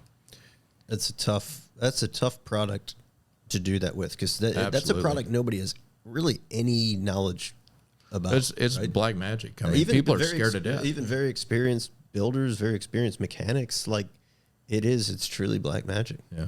It's not, but I'm glad they think no, that. it is. Let's just leave it. Pay you a premium for it to be. I'd leave it. It does you good by leaving it sit like that. Right. Once it went past the street and strip with the little BBs for the shift kit thing. Yep. The B&M shift kit. Yeah, when it passed that was for me. Once it went past that B&M the trans fluid, you get that like blue. Oh, the blue trans fluid back in the trick shift. Trick shift. Yeah. That was about it. That's as deep as I get. I'm gonna drop the trans pan, put the good stuff in. Put the good stuff in. Yeah. You know, but it just is, you know, there is no books for this stuff, as any of what you guys do, what we do. It's not like we go, you know, we just do this. It's like me calling you and say, I want a chassis, but I'm going to run my Monroe Sensatrack. And you're like, you're not. But I'm like, no, it's fine. I've been running my Yukon for years. That's a good analogy. I mean, that's a good analogy. That's what I look at. I'm like, so, see, you know, you got to figure out. You guys did a phenomenal job on your company as far as you took an unseen item. Yeah. You know, and you made people understand and respect, hey, guys, this is how it needs to be done. So you gave me like hope that, okay, if you can do it with chassis, I can surely to God do it with transmissions. That's what I was just about to ask you. How do you take a relatively unseen part? It's not, no offense, it's not like a cool supercharger or something like that. Not at all. But it's a key piece to make your entire car function. So how do you educate the customer on what to do, get them to understand it, and then change like the whole industry way of thinking to make them last? Yeah, I mean, so that's a great question. We still struggle with today. I mean, we have certain loyal customers that literally, I don't care. If I say you're putting a C4 in that, okay. If I tell them you're putting a 4, whatever I tell them, they're going with it. But then the masses are like, no, you know, this is what I want. And so I still struggle with today. You know, the drag race world is probably the only world that the transmission matters, or like mile shootout stuff. You know, we did that stuff with Jesse Greening, you know, and that was, even though I had been involved in it, it was cool to be there, part of it. Did you do the one for Troy from BBT too? Yes. Yeah. Because he went faster. Yeah. Jesse. So, did he? Yeah. I bet he hadn't touted that any, has he? I think Jesse had 3 Riddler trophies in the trunk. Okay. Of his Maverick, it's even then. It evens out. But, you know, so it was interesting when we was there, it's the same thing. I'm like, okay, I'm listening to it. And I'm like, okay, how how do I make the, because you could tell, I mean, he wasn't hitting it. He wasn't hitting it. I'm listening to it and I'm watching the data log. I'm like, we got to get more aggressive on the shift tables. Because I said, you got to hold this. What's the red line? And David Page was there doing the tuning on the motor. And he's like, we're good to this point. And I said, all right. Of course, then I do it. And Jimmy, he calls him from the starting line. He goes, Mark, this thing never shifted all the way down here. I'm nervous, because you got to drive it down to the starting point. And I go, Jimmy, it's not going to. I said, you just got to trust me. I said, now if you get out there on course and it doesn't shift, that's fine. Just let off. But I said, I feel pretty good about it. And, it's the most aggressive shift tables I've ever set up because we didn't shift a fourth till 197 mile per hour. So that was, and I had it said it didn't matter if that was 0% throttle or 100% throttle. It was 197 mile per hour. So when I heard it shift, were you just seeing too much of a drop before then? Oh yeah, it just lost so much power. Gotcha. It's like, okay, we're falling on its face. And so when I heard it shift to fourth and it was before the mile, I said, we just got it. And Jesse's like, you think so? I go, well, 197 is when it shifted to fourth. Yeah, so I know it's going down. We hit it. I picked up 3. Yeah, so it was a pretty cool experience. So, those are the guys that once you kind of get those experiences, you can really educate. But the ones that really, I mean, how many people that took a Turbo 350 and put an old Vega converter in it and put it in their car and we're good to go? And it's lasted for years. Oh, yeah. And it's like, why would I need anything better? But if I get an opportunity, whether it's from a tuning standpoint today or whether it's a torque converter, or whether it's whatever combination, you'd be amazed how many people just settle for that is what it is. It shifts, it functions, it gets me down the road. And if it's a tunable car, I'm like, let's just go for a ride. Can I do some tuning on this? And they come back and they're like, wow, I didn't think you could do this. I'm like, well, technically it should do everything your new car should do. It's capable. I think people's expectation level, unfortunately, are way lower. And we know, all of us know in this world, we can't hit OE expectations on everything. Right. It's probably our biggest battle. Yeah. Yeah, there's some situations where you just can't get there. Just can't get there. But so much more tech. Yeah. But you can get close. I mean, there's a lot of things that could be done. And some of that's done internally, some of it's done externally. So to answer your question, Phil, it's more, try and make it function better if you get an opportunity in front of them, or it lasts longer. Some people are just never going to get over the hurdle. Just as you guys probably aren't right for everybody, we're probably not right for everybody. But what's the biggest thing that you think that you would like, if given this opportunity, for to be on Oil and Whiskey? So, huge opportunity. There's 17, 26. I'm starting to get shit now of people calling from Canada and Australia talking about you don't respect how many people are listening. There's a shit ton of people listening in Australia, New Zealand, and Canada. Not so many in the U.S., but a lot in those other countries. Anyway, so what's the main thing that you deal with on the knowledge base that you wish you could tell everybody to understand? I know we deal with it it's generally understanding basic physics of the sizes of things. Is the size issue with what they're doing with you? Is it horsepower ratings? Is it what they're expecting it to do? The motor that they're running? Are they always trying to put too small of a transmission behind too much horsepower? What's the common thread that you're like, guys, stop doing that? Yeah, it's a good question. Combination of both. So it doesn't matter if it's a manual transmission. Obviously, you're just dealing with gearing or clutch or hydraulics. Focusing on, to me, what makes a difference in a functioning transmission, really good transmission, knowing the data. What is the weight of the vehicle? What is the tire size? What is the gear ratio? What's the horsepower? What's the horsepower curve or the torque curve? Horsepower doesn't matter. I don't care about horsepower. Doesn't break anything. Torque does. So what's the torque of that motor? Horsepower is bragging rights. Torque is what we care about. You jump into an automatic. That's number one thing because you got a torque converter. It's multiplying torque. You got to know where am I creating the torque? Where am I creating the power? The worst thing, the biggest challenge I fight in this world, in this industry, is, especially on automatics, is they don't know what tire size gear ratio, because it's like, well, I want to get it on the ground, see what it looks like. Yeah, well, you're going to have to just deal with that, because that's just I thought there was going to be something we could fix. No, I wish, well, there is to some degree, there's two things we got to do. We either have to cheat the torque converter. Yeah, I'm going to run some 20s on it. We can The outside hole, not the inside hole. Five spokes. Yeah. Sure. We can run a loose converter and play it safe, and that's a lot of times what we got to do. There is no such thing as a shelf-built converter. So, you see these, again, not badmouth anybody. We all do it. It's like, here's an 1800, 2000, here's a 2000, 2500, here's a 25 to 2800. Well, in what? In an S10 with, a big block, or is that in a 50 Chevrolet with a LS motor? Because it's a different animal.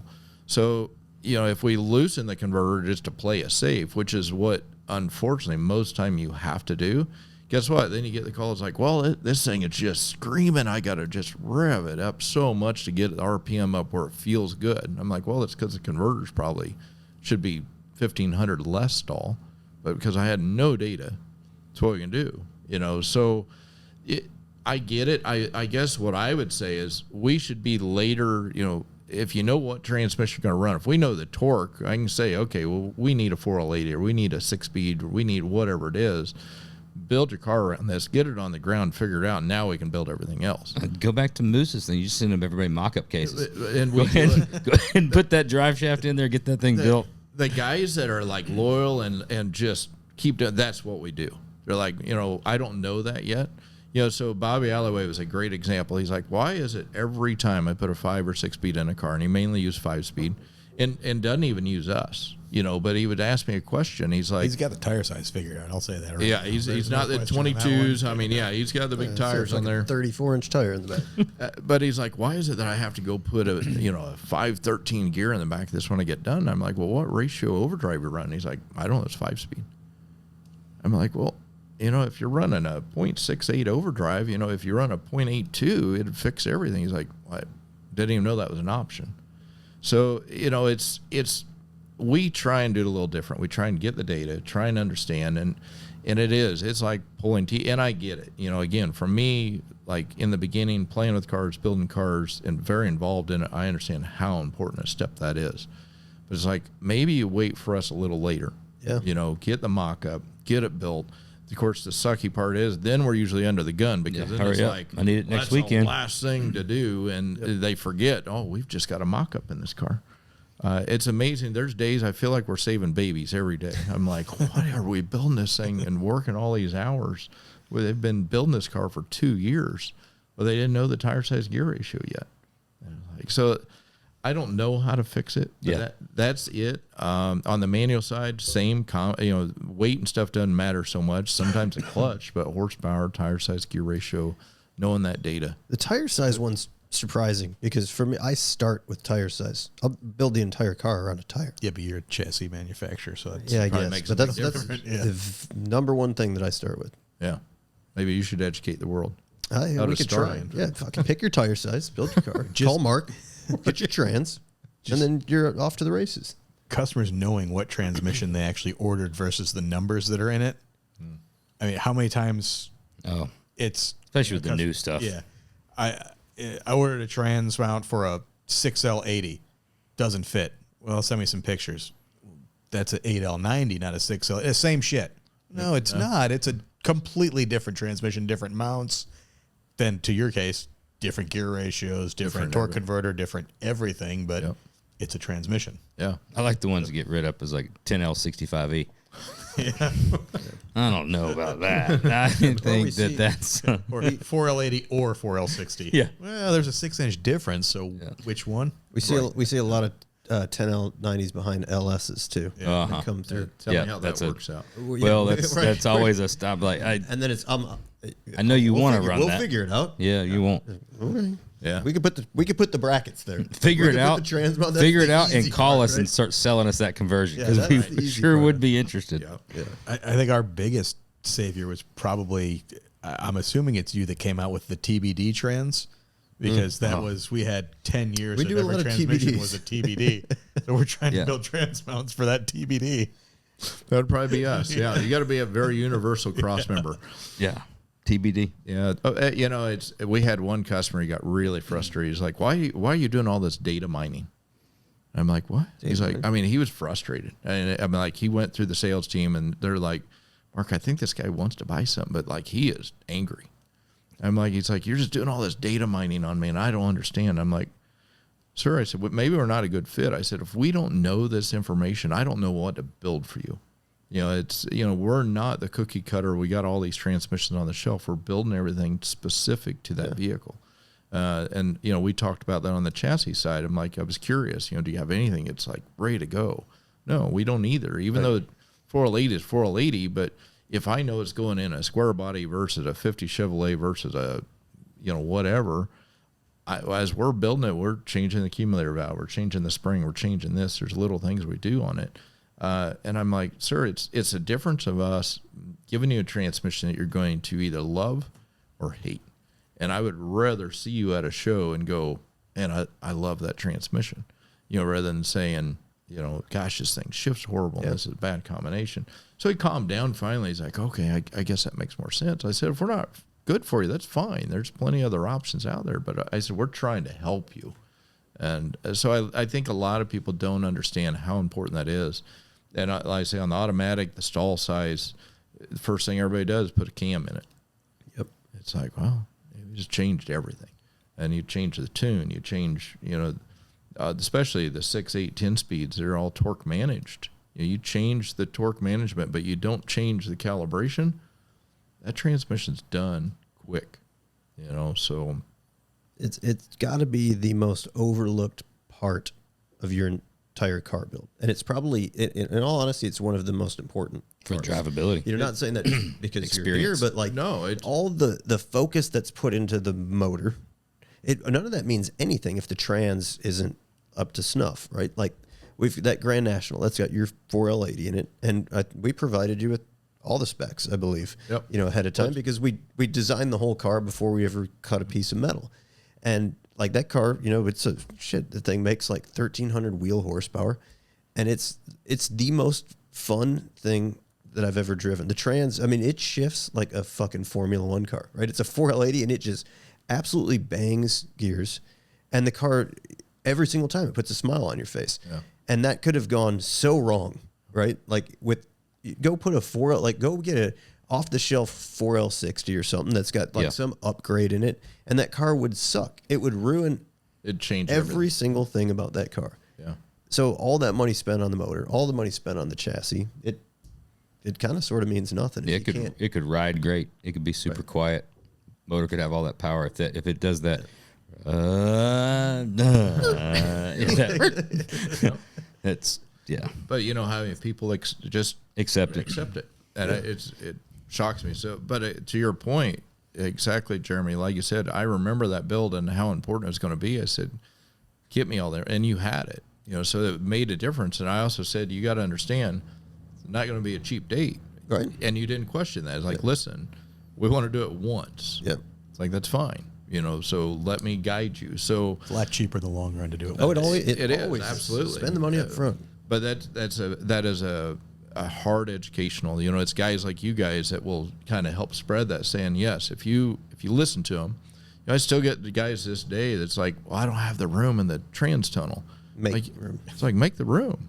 Like, well, I didn't want to cut the tunnel. And I'm like, you got a full, Roadster Shop's, full blown chassis under the car. You've got air. You don't want to cut full the tunnel. Custom interior. You're mini tubbing it. You're smoothing the firewall. But it's amazing how sacred that little tunnel bit of sheet metal I'm like, is. come on, there's guys. a shit ton of guys out there that are buying a lot of parts and going to put together a really badass car. And it does. If you're not a fabricator and you're not at a shop, I'm not saying it's right, but it becomes, just like we're saying, it's black magic for fucking transmission. Cutting out a trans tunnel and raising that and rebuilding one becomes. I don't know. I've seen some guys stick some shit together that's like buried under some dynamite and stuff. That like, if you can do that, you just do that. Well, because it's fine. It'll get like. And most of those guys don't want to do a bad job either, though. They just would rather buy a bunch of cool components and put it together. Unfortunately, the transmissions keep getting bigger, the motors keep getting bigger. Yeah. That car, it stays the same size. Yep. And how are you combating that? Like, because things are evolving, right? They're adding more speeds to transmissions. It went from the 6L90 to the 8L90 to now we're in the 10L90, and you've got a lot of people asking about it. Just like I said, that we've got tons of people trying to purchase chassis that are set up for an LS 10L90. Right. And you got to explain to them, you're like, okay, it doesn't work. That doesn't function, right? I don't want to run that LT. Yeah. Right. But, yeah, exactly. But I mean, where does, like, how are you handling that in that discussion too? Because that's a transmission that from like the center line down, I mean, it's big. It's big. Right? So you've got to bring, not that it's that big, like, overall, but it's got to be pushed up. Yeah, it's smaller than a 4L80, but it's taller. Your center line, it's so much taller. It's still a battle. I mean, honestly, it's amazing. People are just like, no, I've got this new Denali pickup truck. I love how it shifts. I want this, or they got a Z01. They got this. This is how they want it to shift. It's a losing battle. Sometimes we just like, I can't. We don't have anything to help you. Yeah. And I mean, I still see it to this day. There's some people out there that's making the 10L work with an LS. Really? Yeah. There's a company out there that does it. It works fairly decent. Is it 100%? No. Is the technology getting there? Yes. We will probably have that within the next year. So because you think about it, it's all CAN. I mean, it's all the same. It's just deciphering the two. It's just how do you take this information in? How do you put it out different? But it still is not always the best choice. Right. You know, I think you guys had a couple 10L like explode on you. Yeah, we had some failures. They were head scratch. No, the 10 speeds. Yeah. I felt confident with the 10 speed too, because the 8 speed got the bad rap. The 10 speed, that was supposed to be the good one. Yeah, there Jeremy's having. I'm like, oh, you don't want to run 8 speeds. He's like, right now I'll take my odds because 8 speeds will last longer than any 10 speed. Yeah. And I'm like, and that's when it's like, Mark, what the fuck happened to this thing? Like, you know, so it's trying to educate people of what they need, what works, what doesn't work. Right now, you can't beat a 4L80, but people's like, oh, I don't want a 4L80. It's old. I'm like, yeah, but it's proven it works. Yep. You know, if you're going to put 1,000 horsepower onto a 10-speed, it'll work, but you got so much torque management and so much taken out of it that you're not really getting the full benefit of it. You're just kind of Band-Aid protect the transmission. So it's a losing battle. I'm not going to lie. I don't know how to fix it. We just, the guys that we can. I think I got the solution. what do you got? I think you have Randy be your spokesperson. I think that because on the Suburban, we were trying to put a he 8L90 in there. He and we kept schooled going us. back and forth. He Like, schooled Randy, us. we got to do the LT with the 8L. Finally, he just goes, Phil, I've talked to Mark. I don't want to hear the fucking words 8L90 out of your mouth again. I'm like, okay, we're going to put a 4L60 in it. It fucking works great. It honestly does. So Randy is our new spokesperson. Yeah. So he's one customer that understands. I mean, so that's really all I ask. No more than, again, we go back to your chassis stuff. You know, how frustrating it is when somebody tells you, no, I want this. I want this shock. I want this control arm to be shorter. And you're like, yeah, that doesn't work. We don't have generally that problem. It's asking us to do it's the impossible. I'm building a 70, Challenger, right? And I'm doing a Elephant with a new blower lid, right? And I want it to lay rocker with, and I don't want to do anything to the hood. It's like, Yeah. you have the car? Yeah. All right, we'll take the wheels off of it, sit it on the ground. Do you have the motor? Yeah, sitting here. We'll roll the motor over to the next side of the car. You haven't bought a chassis yet, and it's sticking up through past the top of the fenders. Like, it's big. 6 inches taller than the car. I mean, yeah, but you figured like a custom chassis, y'all could figure this thing out and get this thing under the hood. It's just too big. It's just bigger. Oh, man. I saw that one car y'all did. Which one? I don't remember. It was back in the day y'all did one. Well, which, all right, sorry. Yeah, that's a tough one to overcome. The size thing is what's always the difficult. Nobody wants to cut the hood like you're talking about. Nobody wants to cut. Right. And the hood thing is, I get it. Like, it drastically changes the look of the car. But you also can't have the have you seen like the new Hellcats, like how tall they are fender wise? They're huge. Yeah. You can put your arm on it. Yeah. You need a console. Yeah. So That's the big part of there is Yeah, I think the thing I've learned though, like after you get over the allure of like the new 8 speeds and 10 speeds, the thing that you do keep you come back to, you kind of come block full Chevrolet. circle. No, that like if you're building something with big horsepower, that manual valve body 4L80 is the nastiest fucking trans, like hands down, right? So if you're doing something boosted that's like north of 1,000 horse, that's the fucking. It's the only way to go. Yeah. They've got their place. I mean, they are awesome transmissions. Yeah. And for streetable, like general cruisers and stuff, there's some really good advantages to it, I think. But there's a time and a place for them. Yep. And I think one of the things that kind of affects me some is obviously being that we did the everyday stuff for so long. You know, again, we've seen what failed in everyday cars. It's like I can only imagine what that's going to do in our world. And, you know, so the 8L, you know, we pick on it because, I mean, it's the biggest lawsuit in history in the transmission. Yep. You know, they have a lot of problems. So it's like we steer completely clear from it. I'm like, you know, will they work? Yeah. Do I know what's wrong? Yeah. To fix it, you're casting an entire new pump housing, you know, to really fix a problem. And it's probably not going to happen. You've seen quickly, you know, they went from 8-speed to 10-speed. It's fastest that we've ever seen, like that transition over. Yep. And guess where all that 8-speeds went? It's GM Performance. Let's get those out. You know, again, not bad mouth. I understand it, but that 10-speed is way superior over what it is. But we already, because it's funny how for so long we drifted out. It's like, hey, I don't need to keep up with the everyday stuff now because all we do is performance. You know, it was, as I said, 2008, 2009, you know, crazy time. You know, we're thinking, you know, the world's coming to an end, you know, in 2008. And I'm like, you know, I think we're going to go all performance. And then that happens. I'm a nervous wreck thinking, you know, okay, we probably ought to promote that we work on anything. Yeah. And believe it or not, the phones did not ring for the everyday stuff, but the performance stuff, for whatever reason, just took off. So that was our pivotal point that I told Melinda, my sister. I said, listen, I think we need to treat this like a marriage. We're 100% in. I'm miserable doing farm trucks. I'm miserable doing all this stuff. I'm thankful for it. We can always go back if we really, really need to, but I think we need to add product development. We need to add, you know, components and pieces. So that's where we went over to that part.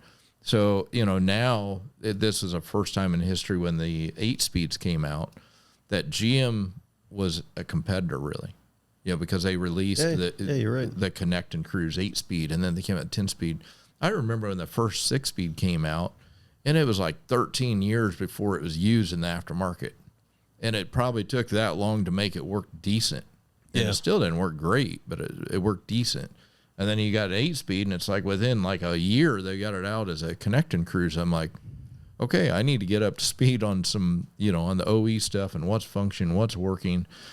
But then it's like as you dig into it, and the 10-speed, if you really dig in, I get it, everybody wants it. They have a lot of problems, you know. I'm nervous in our world that there's certain things it's not going to survive or handle. I don't care how good of a tuner you are. There's physical, mechanical parts that we already see that's failing.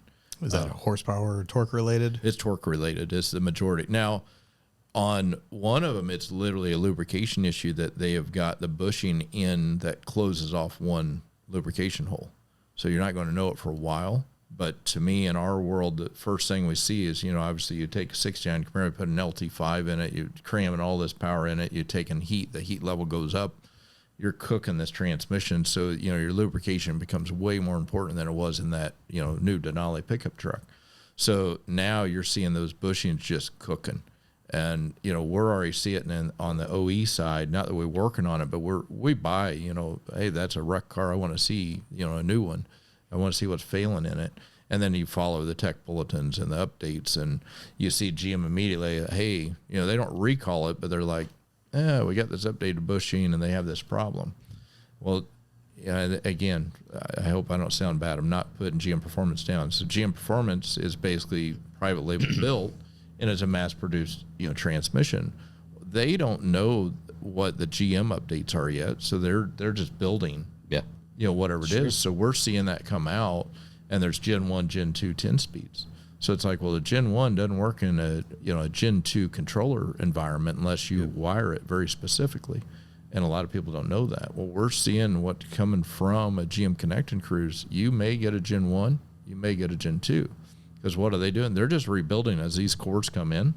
I mean, the core value, I remember days we used to buy cores for $30. GM's cores now, some of these 10-speeds, it's $3,000, $4,000, $5,000 for a core because they need them back. So they're building them and get them back out. So if they don't follow that, you're buying a transmission that already has a problem child from day one. So that's where we're trying to educate. It's like, listen, we're following it. We're up to date. We know what needs to happen. We know this drum has to get changed. Yeah, unfortunately, it's $3,000 more than GM. and I'm not trying to badmouth them. We see what's failing. So I want to put it in better and make it better. So where does it go from here? Like there's a lot of people are skeptical about those two transmissions. I think some people are very interested. Some people are skeptical, but everybody's searching for the next greatest thing. I mean, including myself. Like you always want to like just keep pushing it. So I know you got the 8 HPs, you got the BMW, DCTs. Yep. There's a lot of cool shit out there, and I think when you look outside of our industry, like you see the drift guys doing a lot of that stuff. Yep. What's the next craze? Where's So it going? you nailed it right there. The 8 HP, the DTCs, that to me is the future of the transmission. Now you got to take and you look at like the drift guys. They don't necessarily care how well they shift. Right. Just like drag race or even road course guys, they don't care if they bang into gear. Now our clients they care. They want the shift. They want it to drive like their M6 or M5, whatever it is. So to make that happen is a little more challenging in the aftermarket to get the controls, to know the torque management. So the timing of the gears is what's so important. So you either get, unlike an old 350, 400, even 480 where you want to shift hard, these things, if they're shifting hard, that's what's called a bind up. So it's basically you got to have one clutch coming off as fast as the other one's coming on. If you don't, it's a timing issue, so it's a bind up. Well, every time it binds up, so you shift hard, it's like, that felt good. Yeah. Well, you just hurt that clutch back every single time. You only get so many of those. Right? Yeah, so it's way easier in the race world because they're not so focused on that. Okay. In our world, it's a little further behind. There's some companies out there that have controllers that make them function. There's one that does a pretty good job, but when you really dial in and you look at the data as far as what's happening, you're still getting some of that bind up. If you don't get a bind up, you get the opposite. So if the clutch comes off too fast and the other one comes on, you get a flare up. Yep. Well, just as bad. So it's like you can only have so many of those. But absolutely the future, the 8 HP, probably the best transmission I've seen designed in a long time. Handles power even from a stock standpoint. The data and the management of it, the calibration is the key. And the DTC. Doing a good standalone controller and shifter and everything to put it into a car. So right now, the best, if I had to really point out one, there's a company called Turbolamix. It probably has the best one that is functioning and working pretty decent. I know there's a couple guys working with, I think it's Haltech, that's got it pretty good. Again, mainly on the race side. No one's really spending the time. So we will have, I'm hoping by summer next year, we're working with a company called HGM Electronics to really dial in. And our focus right now, they've got it functioning in a diesel application and in a Jaguar V12 application. I know that's completely opposite our world. It seems like a couple of big sellers there. Yeah, they're really important. So the reason for that, we look at the diesel, very limited, as far as RPM. So if we can make everything function in that short RPM range and then go to the V12 side and a completely different element, and now to get it talked to, the torque management of the new controllers, whether it be the Holley or the Edelbrock or factory LS stuff, that is our next focus. So we'll have a small block with a Holley Dominator system functioning here next, and then we will actually focus on LS or LT equipped. So the hardest ones we did first, and HGM has a really good handle on it. So we're dialed in more on the drivability side. We want it to function, and that's like Guy, that's part of HGM. His real concern is, okay, how do we make this not just bang through the gears? How do we make it function? So no, we're right there with you. We feel that is the future. Believe it or not, the 8 HP it's smaller than a 480. Yeah, it's surprisingly packaged as well. I mean, we've got all the SEMA models and stuff, and the thing that fits pretty good. Fits really well. Most so applications. I think we'll see. We're already seeing a few out there. Yeah. And like I say, I think on the race side, it's not as particular. It's doing pretty good. But I think in what we're all wanting and expecting, it's got a little ways to go. But I hope by summer we're there. Nice. Yeah. Tremec had that DTC out in the Mustang. On that GT500. Yeah. Is that something that's going to be available aftermarket? So or is that OEM only? No, they are focusing on it on a Coyote package only. The challenge there, and we went down that path immediately. So obviously we're a Tremec Elite dealer, deal with Tremec. So we got a 9070, which is the GT500. The challenge is, man, the center line is so high, and there's so much on the top side because of the way the counter shaft or the main shaft is designed. The only way it fits, so we put it in a 3rd-gen Camaro, and even with raising the tunnel like with a Coyote in a 3rd-gen? No, we should have.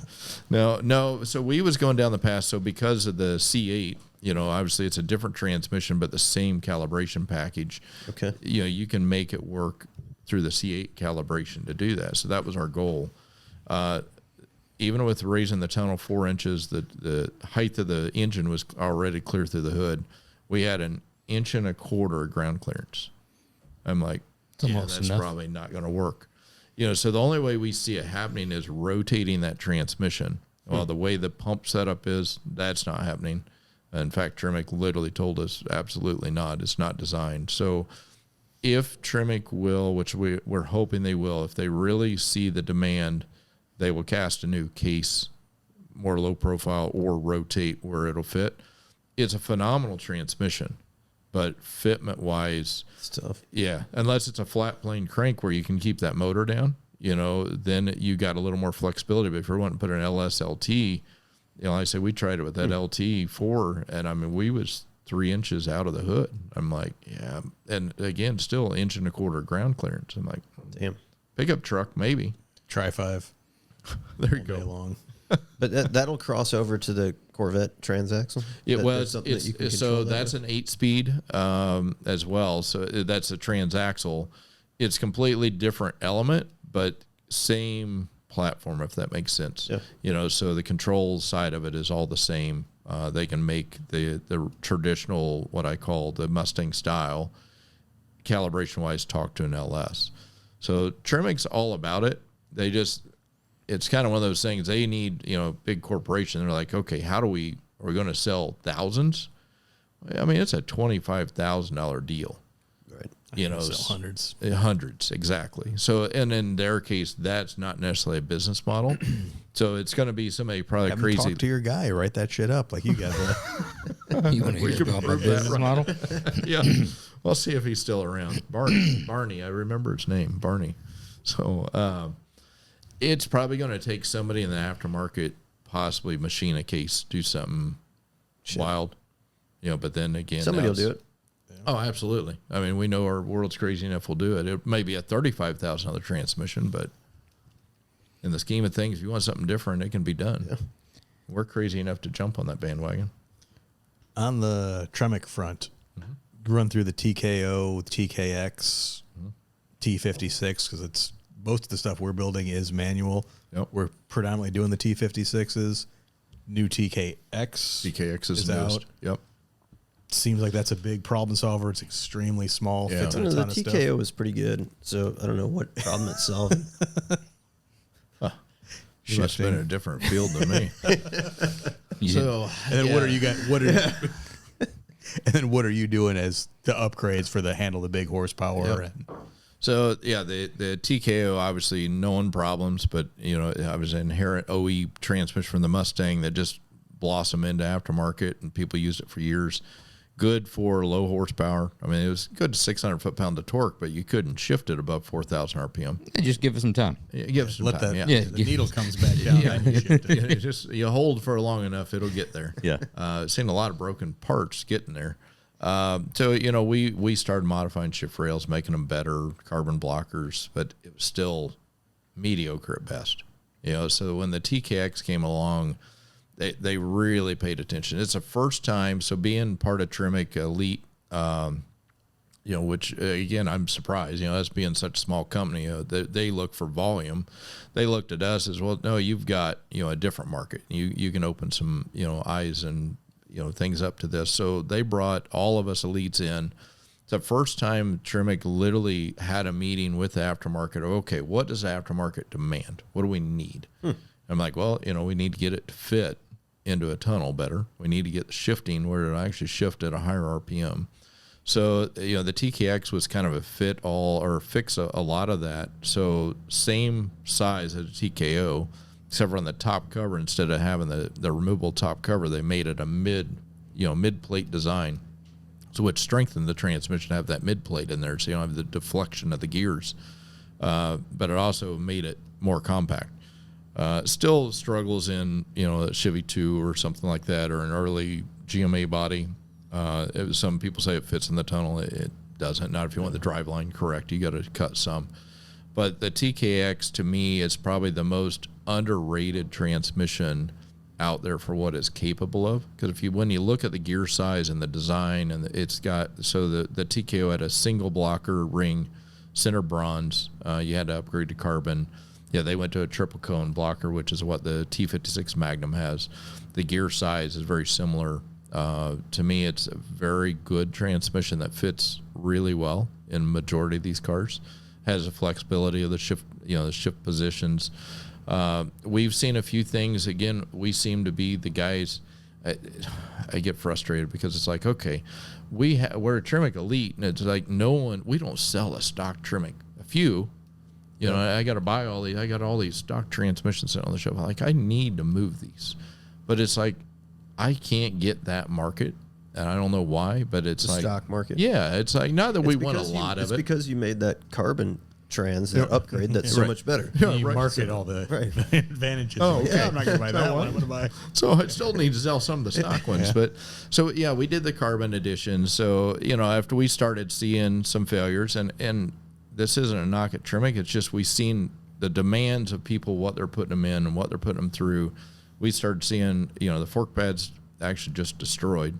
And some of that's driver error that I'm not going to fix. These guys just hold their hand on that shifter the whole time.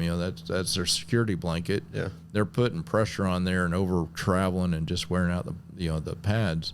So we went in. It's like, okay, we need to make an upgraded fork. We need to upgrade the pads. How do we make these things shift a little better, a little higher RPM? The biggest complaint was probably noise. Some of them had, the noise. You're not going to take all of that out because of the design. They got one straight cut gear for reverse, and it's an idler gear that's always turning. So, some of these guys like, oh, I hear this noise. I'm like, well, I don't care what we do. You're not going to get that out. Turn the stereo up. Yeah, turn it up. A little more sound deadening. But, what we've found, so we bought a rim finishing, so isotropic finish. We did all the study. We actually, fortunately, knew Fuzzy and the guys over at Gear Effects and said, okay, what are you doing to the NASCAR transmissions, and do you have true data? Because, when I looked at it, I'm like, okay, I can buy a gear polisher for $10,000. And this rim stuff, it's like $70,000. So it's like, I really need to understand this. And he's like, Mark, I'm telling you, absolutely. We've tested it. He's shown me data. Then we really did the experiment with it. So the rim is actually, it almost does a crosshatch. If you really look at it under a microscope, so just polishing the gears. So polished gears, it's going to shear oil. So if it shears oil, obviously it's going to run hotter and you're going to have problems. So if you look at like a true isotropic finish, it's almost like crosshatch on the gears, even though they look like they're polished and chrome. It just hangs on. It brings the oil into it. So, you can actually run less oil in it. You're seeing, no break-in time because you've already kind of broke it in by polishing, taking deburr and everything. You look at some of the, the machining of the gears, and again, nothing against Tremec. They're mass produced. They're rough. Yeah. And, so we go through and we polish the gears. So we polish rails. So one of the things that I got to give a lot of credit to Fuzzy, again, that's networking this industry. It's so impressive.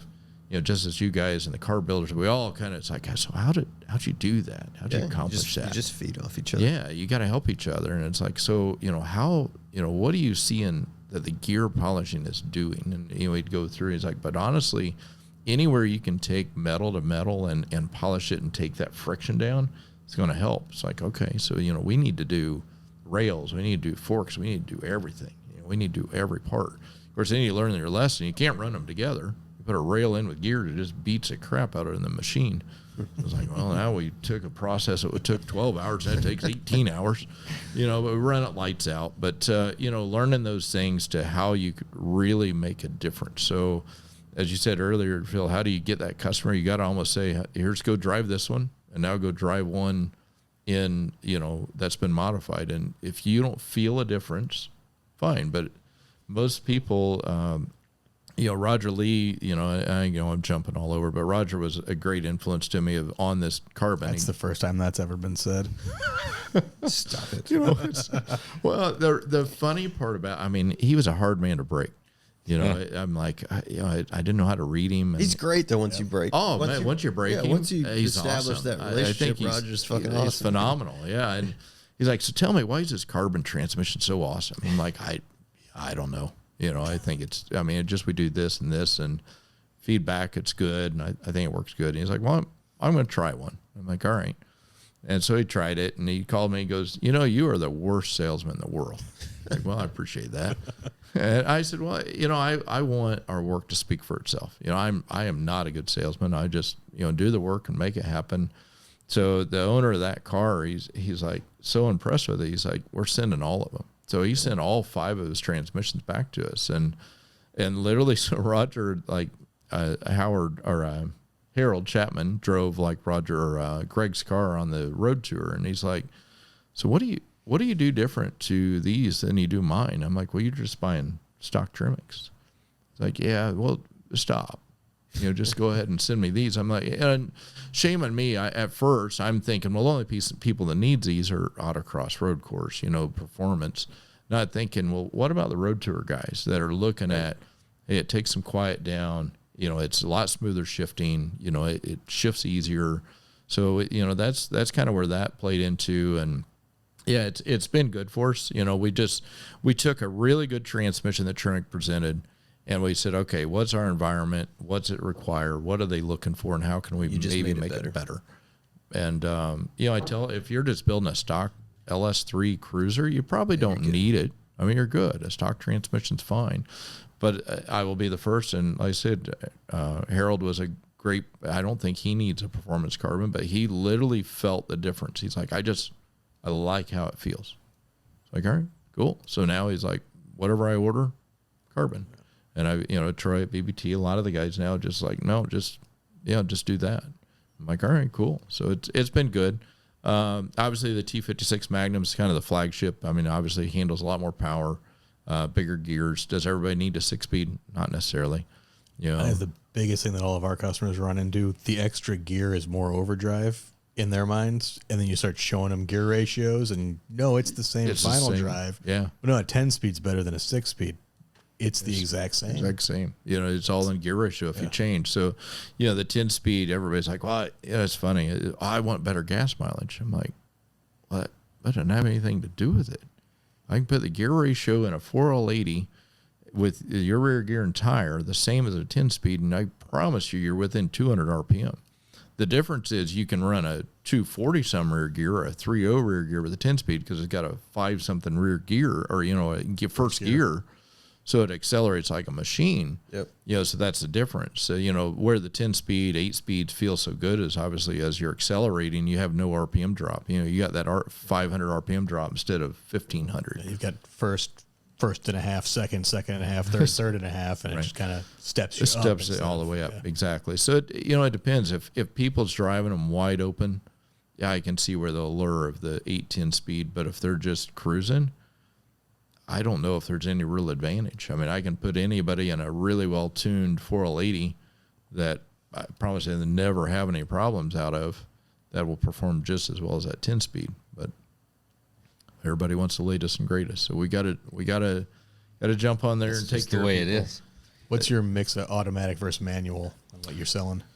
I would say we're probably still 70% automatic and probably 30% manual. So that's it just jumps all around. We see 1 month, and it's bizarre. It'll be nothing but manuals 1 week, and then next week it's automatics, and 2 weeks for it's automatics, and it jumps to manuals. But I would say we're still more automatics than manuals by far. You've been you're a really good marketer, right? I'm being serious. This is a compliment. That's an honest compliment. It's an honest compliment. And it's true. And Can't wait to hear why. A lot of but a lot of the things that you've talked about on your early mentality, it explains why you still do the things that you do now, right? About getting in front. I've said it before. We've talked about it on this podcast. I'm a firm believer in It's who you know and not what you know, right? And it's to be in the right place at the right time means sometimes you got to be in a shit ton of places, right? Yeah, right. So be at a bunch of places. You've done that. You've gone to Power Tour, just about every show that's out there, all the new shows you see. I mean, at SEMA and stuff like that. What do you see in the last couple of years that's probably been the most beneficial as far as event-wise, and what you would recommend to new manufacturers, new shops, new car builders, or whatever to focus that? Would you say do the same thing? Shotgun it? Do it all? Or have you been able to hone in on what works? Yeah, I mean, that's a good question. I mean, so I think, we used to lean on, whether it be Brett or Kyle or somebody's like, hey, was that show good? Oh, yeah, it was phenomenal. We'd go and it's just horrible. It's like, well, we're the new guys. We'll do it. We'd always do a show for at least 3 years. There's some of them, they're like, okay, who's this guy and what are they doing? It feels like it's different for every manufacturer, what you're doing. So I think you got to kind of roll the dice and go out there and do certain shows. Do I think the shows have changed drastically? Yeah. I think the shows, what I've seen, from going from the smooth transmissions and making them pretty to now it's, like you guys are doing the Survivor Series. And, things have changed so much. People drive their cars so much more now, which is actually to our advantage. We love it. The trailer queens don't prove our product at all, but the guys are driving cross country. So to me, I think it depends on what your product is, what your goal is, who your customer goal is. Ours anymore, it's changed. It's more the guys that's doing the Good Guys Road Tour, or the Barrett Jackson Tours, or the, whatever events.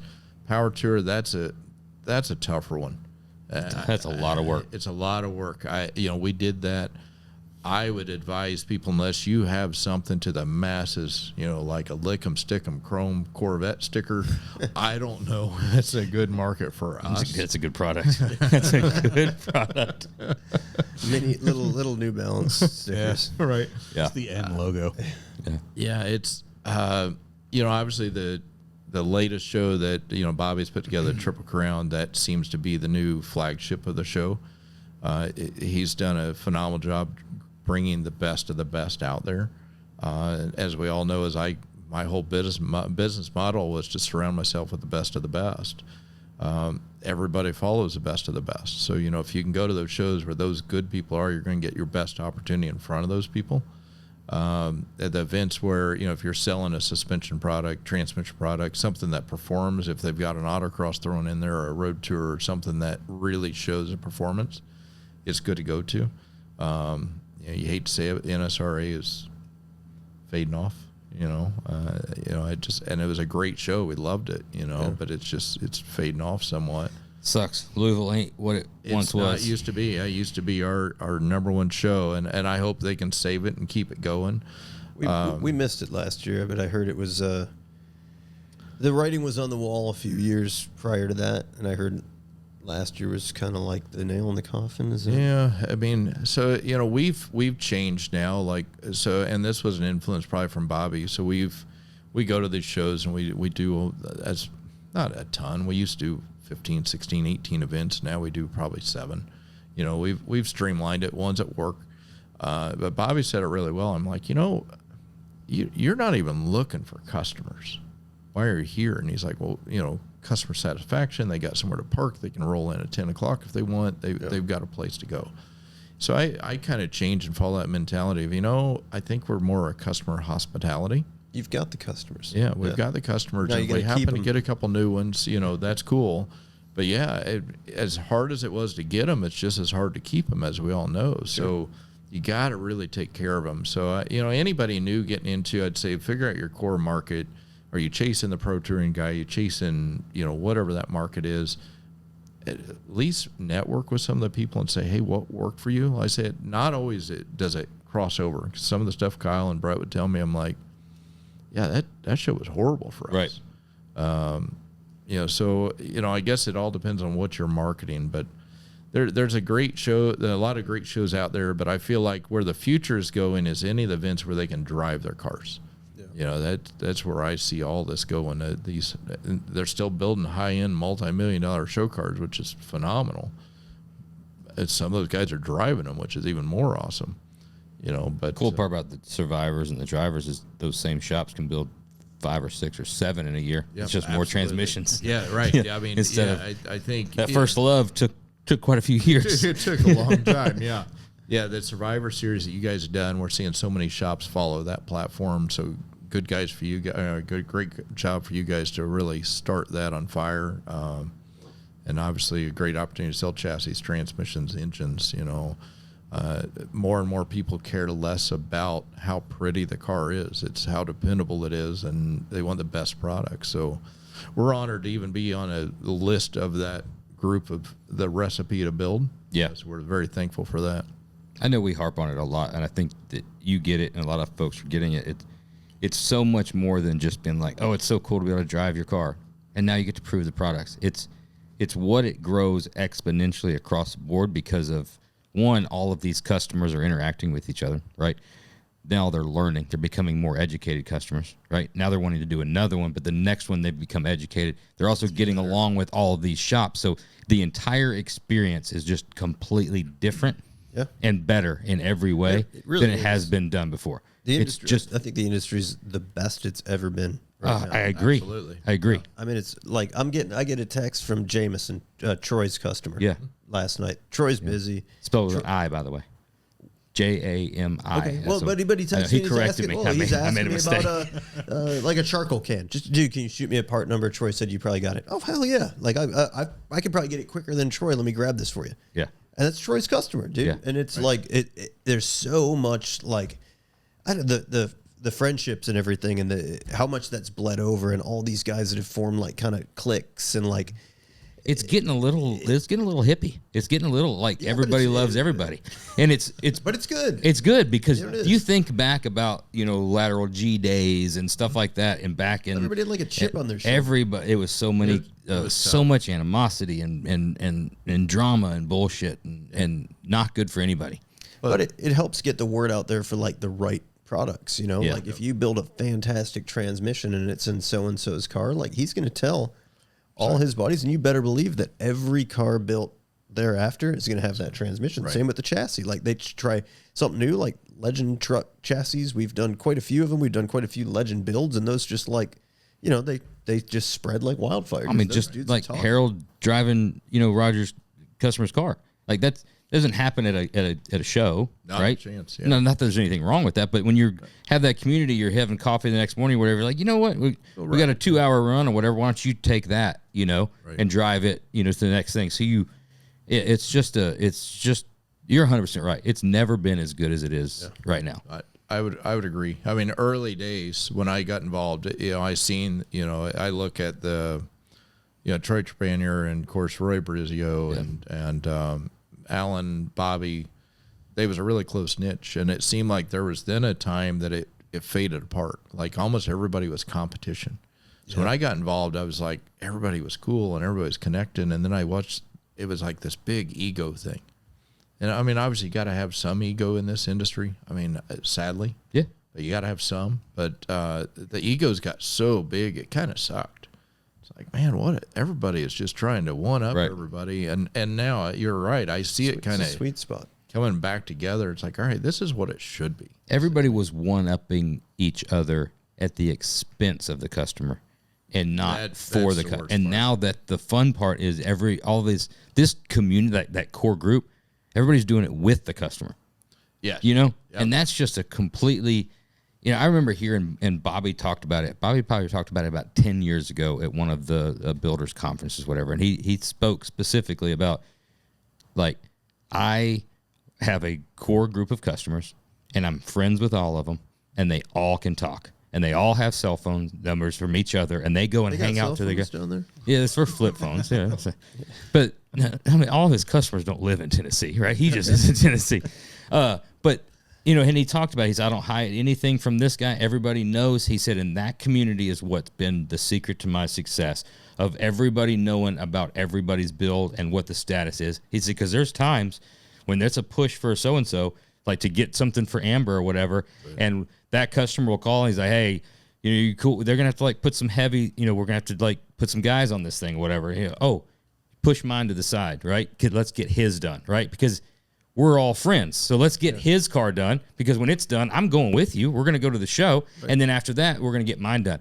versus that the way and that's just, it meant a lot when I heard that, and that's what we've kind of created. There's a group of customers, right, that hang and are cool, and a lot of people are doing that. It's getting bigger to where it's like a group of core shops get together, and their customers get together, and it's kind of cool seeing all of that interaction. Which I think is good. You know, that's to your point. You know, it was at the customer's expense, which you know, we've always been in this really odd scenario. We're connected with the builder, you know, but we also end up, you know, knowing the end user, the builder, you know, the owner of the car. Right.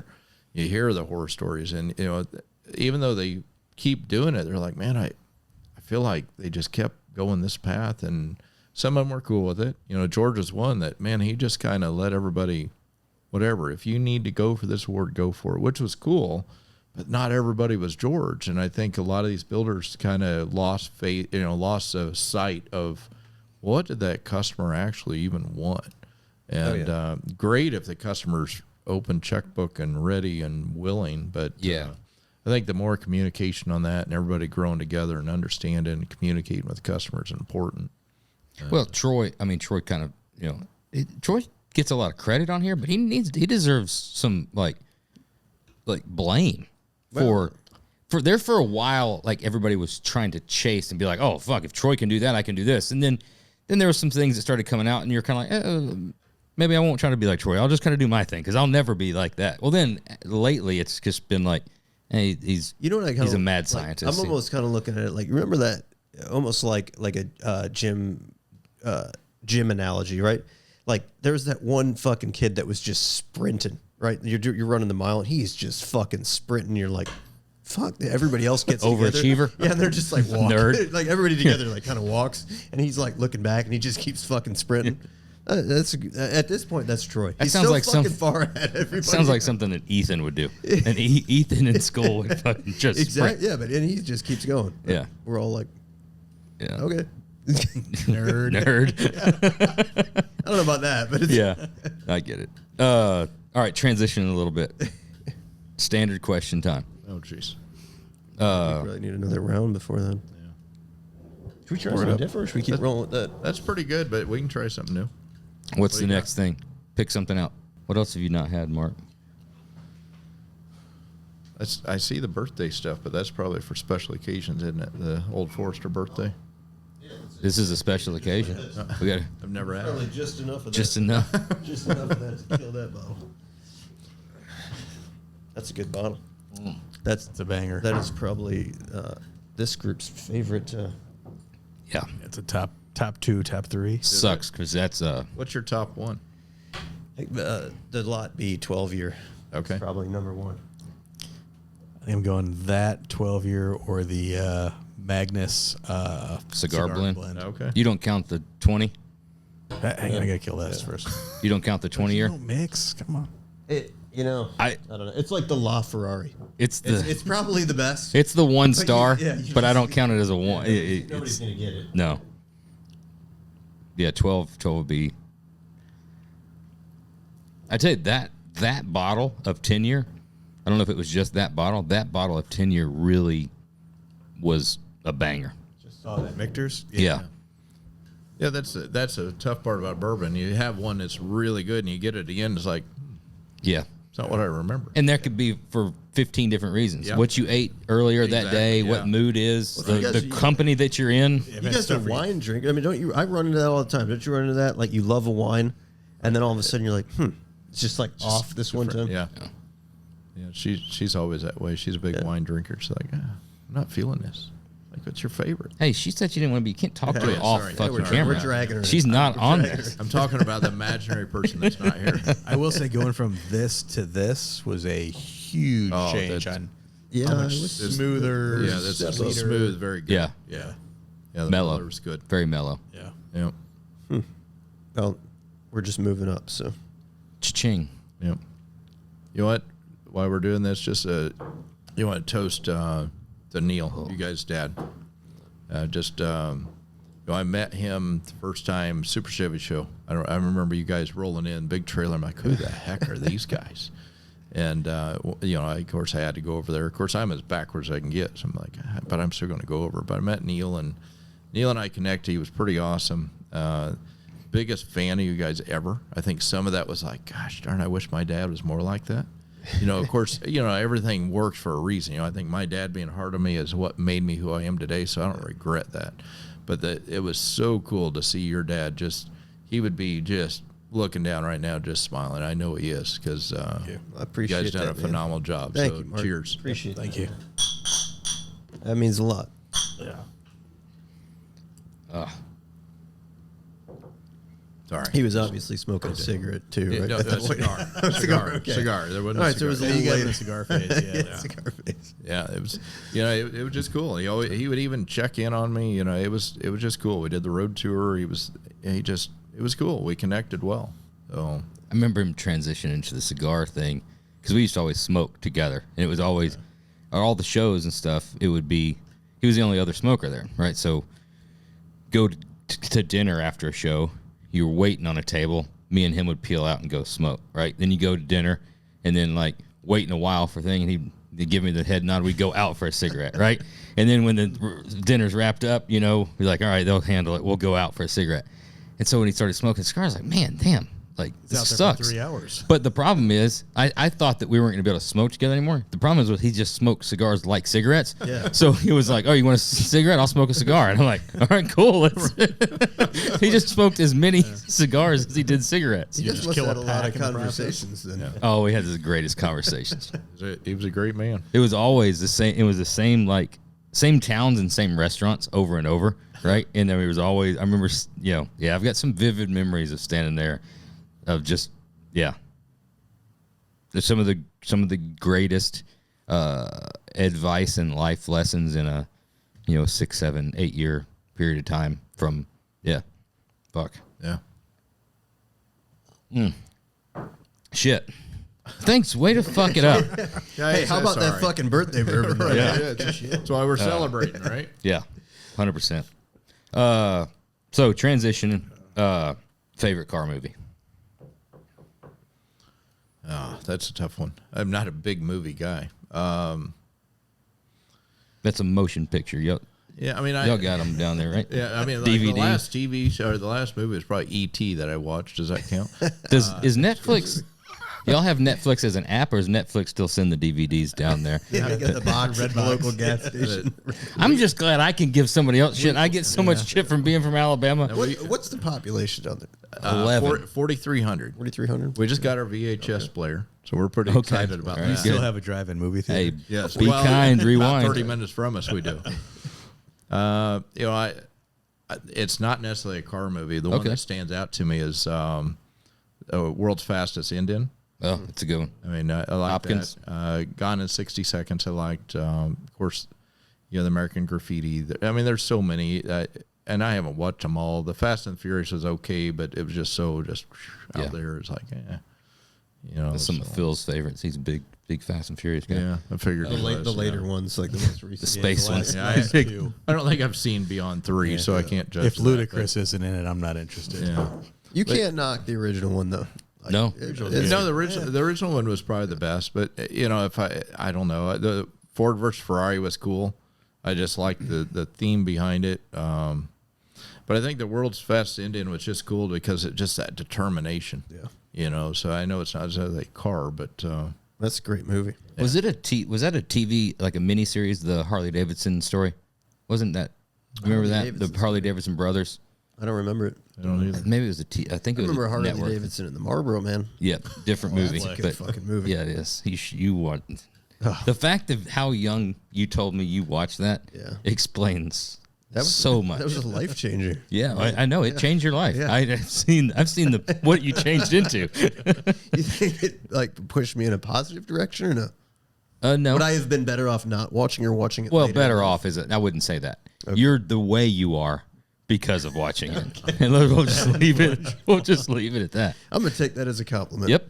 I was pretty limited on what I could watch on TV growing up. So I remember some Dukes of Hazzard, I guess, but it was pretty much Gilligan's Island and Gilligan's Island was pretty good. much limited. Yeah. X-Files was pretty extreme what we could watch, but my mom would stay up late and watch that. So I'd be like, all right, I can watch this. But as was an adult movie. So, but Dukes of Hazzard was fine, right? Oh yeah, Yeah. Well, I don't know. The shorts was like questionable. I was tuned into it. Mom's like, "What are you looking at?" It's like the car. Yeah, I like the car. Yeah, it's funny how that hit. Because how old are you? I'll be 50 this year. Okay. Yeah. So we're not like I'll be 46 this year. not wildly far apart, but even when we grew up, I mean, I'm 41. Yeah. And the Dukes of Hazzard was always on. Oh, And yeah. it's pretty old. I mean, it was Yeah. that was mid 70s, you think? Late 70s? I don't know, when was it actually produced? Like, what was the year? Late 70s, early Late 80s. 70s? Yeah. Yeah, we were on was like TNN or TNT, But where it was that's just all after I watched. school. That Oh, and you're run. okay. And So Gilligan's, nonstop Gilligan's reruns. Island. I mean, all that stuff. Like, I got it like when young. I got it when it was like New. on TV. oh, so they were new releases. You were waiting for the next one. Yeah. Well, I mean, it wasn't. They were just recently filmed, but it was on like normal network television. Got it. Yeah, but it was Dukes of Hazzard, A-Team, Chips. Yeah, Chips. Yeah. Everybody, I've never You know what met. I I hate? love Chips, and everybody I run into hated Chips. I didn't really get to not watch like it much. I loved Chips. Chips. And Cheers. I fucking Cheers. hated Cheers. Yeah. When Have you Cheers watched would come Cheers on- as an adult? No, but we only had like Just last week. 2, 5, 7, 9, and 32 when we were kids. Clicker or It was turn? well, it started as a knob, Yeah. and then it went to the rear projection. But 32 was on UHF though, right? the Or live- VHF. He was rich. Then. once we Who got had when we got the rear projection. projection, I talked about that. I thought Dad fucking just had it made. Yeah, right. We went and got the rear projection. The living room had a bunch of glass in it, so you couldn't see the fucking TV for like 90% of the day. Did you have to go out and adjust the antenna? Yeah, well, We had a satellite Yeah. because we were kind of back in the that's satellite. woods. You guys. No, Yeah. So- they didn't have cable or anything by us. All right, I want the order. Go ahead. Well, What I you was going gonna to tell you about the so the problem where Mom busted me. So Dad got the fucking black box on the satellite, right? And me and Dad were pretty tight. You know, we were all pretty tight. So Dad would tell you, you know, what channels you got to go to on the satellite. Him and Mom are going out. The problem was the fucking satellite. I mean, it had to have been like 12 feet wide, right? So you'd hear the car coming down the driveway, and you'd have to get off a G2. You get the fuck off a satellite G2, right? But that thing would all of a sudden.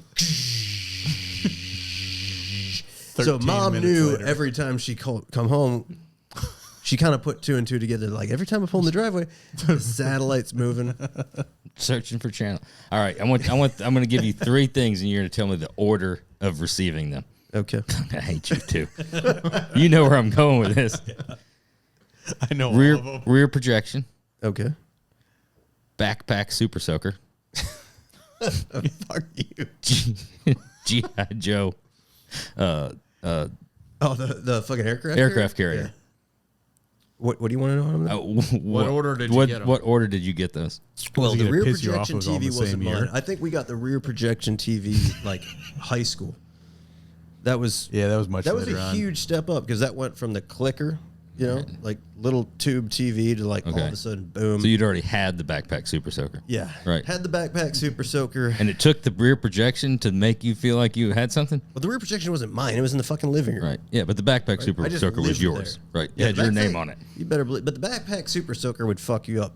That back- thing- yeah, I know. Oh, it would get you in the spine, right? I don't want to complain. But that was shit I saw in magazines. Yeah, I didn't ever have Yeah. one. No. But I don't know. Did we have? I think we had the micro machine aircraft carrier. It But was never had the big. No, it didn't have the full. the G.I. Joe aircraft carrier was Yeah, it didn't have the. I just saw one of those on Facebook Marketplace for like $9,000. yes. Yeah. It's still bringing big My money. mom sold mine for probably $3 at the yard sale. You had the aircraft carrier? I did. Yeah. See? Holy shit! You're over Everybody here- had the aircraft You carrier. were talking shit. I can't believe that. Yeah. You weren't loved. I probably used my own like scrape transmission money to buy it, but I had it. That's the worst thing you've ever said. Dude, back then, like it wasn't expensive. Dude, everybody Like, had It was expensive for poor people. It was super expensive. Watch your rear projection We never with had your that. motorized satellite dish, Yeah, we didn't have that either. gold-plated remote control. All I see. What was the show back in the same era we're talking about? That the little rich blonde kid. They had the little train that Richie goes. Rich? Was it Richie Rich? was a Is that movie. not Jeremy? No, it was a television show, not Richie Rich. Oh, The dude had like a butler and stuff like that. I know what you're talking about. Yeah, Little blonde-headed kid. Fuck. I don't know. Yeah. Silver Spoons. Silver Spoon. No, Silver Spoons was the. I don't think that was it either. The Drummonds. Yeah. Lifestyles of the Rich and Famous with Robin Leach. Oh, that was a good show. That was like show. the first reality TV. That was like pre-MTV Cribs. Yeah. It was good. All right. Fuck. Anything else you want to? No. Anything else negative you want? I don't want to. No, because you've hurt my feelings now. God, you suck. You really suck. All right, we went movie. Best piece of advice you've ever received? It'd probably be from my dad. You know, he always said, you know, do what you say you're going to do. You know, be honest. You know, just be loyal. So that's always stuck with me. You know, I'm probably loyal to a fault. And you know, if I tell somebody I'm going to do something, he beat that into me. Now it also got me in trouble. You know, so I remember, because this was young when he told me, he says, if you tell somebody you're going to do something, you honor that. You do it. So we're going back high school days. I don't know, 16, 17 years old. And it's already beat into me. I already tell people I'm going to do it. So we had a issue with squirt guns in our class, and there's like no more squirt guns. They banned everything. So, you know, I brought the squirt gun the next day. And of course, you collect out in the parking lot. And I was not necessarily a popular kid. I was, you know, I think I was friend with everybody, but I wasn't popular. I'm like, I'm going to walk in, the first person I see, I'm going to shoot. And they're like, yeah, right. And I'm like, I'm going to. And of course, all in the back of my head, I'm like, my dad said, Yeah. you know, you honor that word. So I walked in the door, and there's the principal. First, I'm like, wow. And everybody's like standing there going, yeah. And I'm like, Do it. I got to do it. So I just squirted him, and Mr. Sure was his name. He grabbed me by my ear, and he goes, we're going to the office. It's like, well, I said, I had to do it. He goes, you had to do it. And I said, my dad said I had to do everything I tell somebody and honor my word. And I told the people in the parking lot I was going to shoot the first person I seen. I goes, that's fine. He goes, you're going to also be in in-school suspension the rest of the week. Well, that's all right. Well, I'll serve it. You mark my words. If I say I'm going to do it. So, yeah, that was my best advice, even though it got me in more trouble with Dad. And of course, I'm telling Dad, I'm like, well, you told me. I got to honor my word. And he's like, yeah. He didn't understand the logic. That didn't seem to go over as well. Right. It's a shame we weren't friends back then, because I had a backpack super soaker.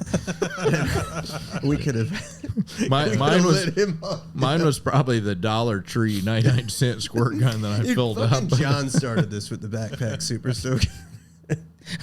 It literally was like 6, 7, 8 years ago. We were bullshitting about something, and we were talking about somebody, and it led into a story, and something about like somebody being like wealthy as a kid or whatever. And I was like, oh yeah, I bet that's the type of kid that had a backpack super soaker, right?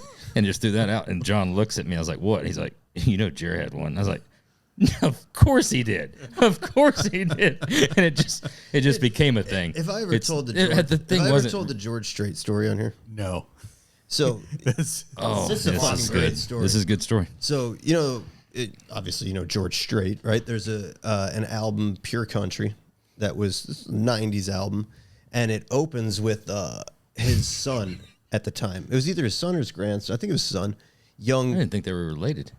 What? I thought it was just a kid. I didn't know. Really? Sure There's a relation? He's singing Sing a Song About the Heartland, whatever that song, one of his headline songs, and it's a little kid. He must be like 5 or 6. So cute little voice and everything. And I would always play George Strait in the shop. So the CD, we were listening to CDs back then, it would start with that. And I'm not thinking anything. I'd throw the fucking CD on. I go out there, I'm thrashing, you know, just working my ass off. Well, fucking John York is the shop manager. He starts a rumor that my dad, that is me singing as a kid. That's why Cher plays all the time. For my birthday, when I was a little kid, my dad was friends with George Strait or something, and they worked a deal to get me to sing on the album. So I didn't fucking know. I'm playing this thing like it just goes on repeat. Like right, we had like about like 3 years. We had like a 6 disc changer in the shop, so it would go every fucking single day. It would play, and I'm thinking I hear it and I always like laugh, and then I love the rest of the song because when George Strait comes on, it's just a banger. You know, it's kind of like when Johnny Cash and Highwayman when it hits, it just like damn.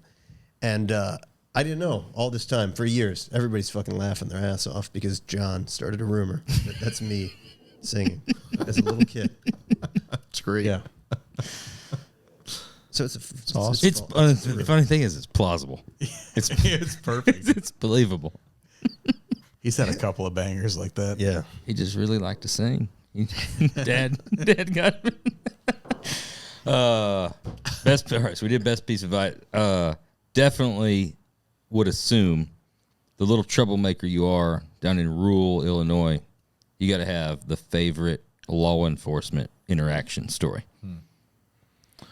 Yeah, probably. Yeah, so my car, my car was probably one of the faster in the day at that time frame, and I raced all the time. And we had just where our shop is now, just out past by the airport. We had it section out, 1/4 mile. Of course, that's been for years. My dad, back in the day, that was a 1/4 mile strip. It's a perfect runway out there. And so actually there's a couple, but we'll focus on that one. I mean, that's what's crazy. I think a lot of people think I'm just like this goody person that I've done. I was in trouble. I don't know. I'm not in prison now, to be honest, but I'm not. So out drag racing, and here came the sheriff, and he's looking at me. He's like, I'm not even going to do anything with you because I'm going to take you to your dad. And I said, I'd rather you take me to jail. And he's like, nope. I'm going to take your dad. And I said, okay. Throttle stuff. I don't know what to tell you. Yeah. So it, unfortunately, and it wasn't once, it was a few times that kick we had to down go. So, the worst was the year that, so there's a big sweeper corner going out just past our shop before you get to the runway. And of course, I love driving fast. I love going around that corner as fast as I could. Well, we would go over 10 miles across into Indiana, and we'd bring people back over, and that's who we'd race. Because we was hoping to find people that didn't know, what we had or, how fast we could drive. And so we brought, an 83 Camaro guy over that just thought he was just the hottest thing around. I was like, yeah, let's go over. So, what were y'all racing for? Just fun. Just fun? Yeah. All right. No money. Yeah, we didn't have any money to race for, so we just racing for fun. And, of course, I'm just flying down. I know the corner's there because I know the back. I'm going around the corner probably 70, 80 mile an hour. Next thing I see in my rearview mirrors, just lights go off the corner out in the field. I'm like, oh, that's not good.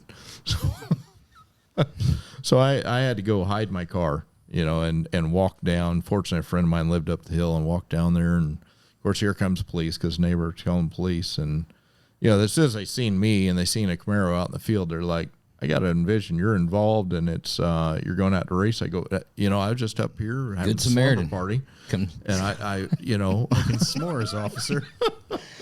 Bible study was wrapping up, and I saw this guy needed some help. So we had fun. We got him out of the field, and we raced later, but he didn't have such a good night. But yeah, I got in a lot of trouble, but mainly by my dad. No, never got arrested. I got plenty of tickets. Yeah, I tell you that probably the best. I guess I'll flash back to another one. So I got out of a ticket. So driving to Vincennes again, and I had a friend of mine. We're running 110 mile an hour, and it's an exit ramp that exits down onto the main highway, and here comes lights running behind me, and I'm like, oh. And he was like ready to throw up. My friend literally got sick on the spot of anything like that. I said, we're fine. We're going to be fine. And the officer came up there, and he's like, you realize how fast you're going? I go, no. He goes, where are you going? I said, I'm going to Kroger to get my mom groceries. He just kind of laughed. He goes, you have got to be kidding me. I go, no. My mom sent me over to get groceries. I literally hate this. So I'm trying to get it over with as fast as possible. He goes, you need to step back to the car with me. And, of course, at that point, my friend opened the door and started throwing up. I'm like, this is going to not make it any better. Like, what's wrong with him? I'm like, he's just nervous. It's like, you've been drinking? Have not been drinking. You can test me. He knows I'm full of shit. Yeah. So we're sitting in the passenger seat, and he goes, you got to be honest with me. He goes, I literally clocked you at 110 mile per hour. I go, well, I didn't think it was that fast. I figured 90. And he was like, well, you probably shouldn't say that. And I'm like, well, I knew. I'm not going to lie. I was flying. He goes, well, I need to know, was you wearing your seatbelt? Absolutely, officer. Okay. He goes, let me explain to you. 110 mile per hour, I'm impounding the car. We're calling your parents. We're going to have a big deal here. He goes, I need to ask you, was you wearing your seatbelt? Absolutely, officer. He goes, I need you to listen to me, son. He goes, I need to know if you was wearing your seatbelt because that's a $5 ticket or we can impound this car. I go, I was absolutely not wearing my seatbelt, sir. And that's a lesson I have learned tonight. I mean, he was awesome, and he goes, I don't know why you think you need to get to Kroger that fast. I go, well, my mom needs groceries. Bad. Well, the sad thing is it was the truth, and I just slow it down. Here's your ticket and go home. But it took me a little bit to beat it into me that was a seatbelt violation versus a lot worse. That's a good one. Yeah, it is. Every once in a while, you come across those guys that he was pretty cool. They teach you a lesson. Yep. But they And usually slow down a little more when it's like that. You know what? Yeah. Got away with one. We going car? You got anything? I think so. Okay. I'm gonna just go with what hit me, but I have at least one question because I know it was supercharged. You supercharged it, right? Yep. Did the supercharger fit under the hood? Yes. Oh, fuck. It threw me off because I pictured. What was it? A root supercharger? Nope. Oh, like a Vortec? It was fuel injected. Paxton. Yeah, Paxton. centrifugal. Oh, it's a fucking IROC. It's an IROC Camaro. It's a third gen Camaro. Fairly low option car. You going Camaro? You're going over Camaro than over Firebird? I'm going red though. I'm going red.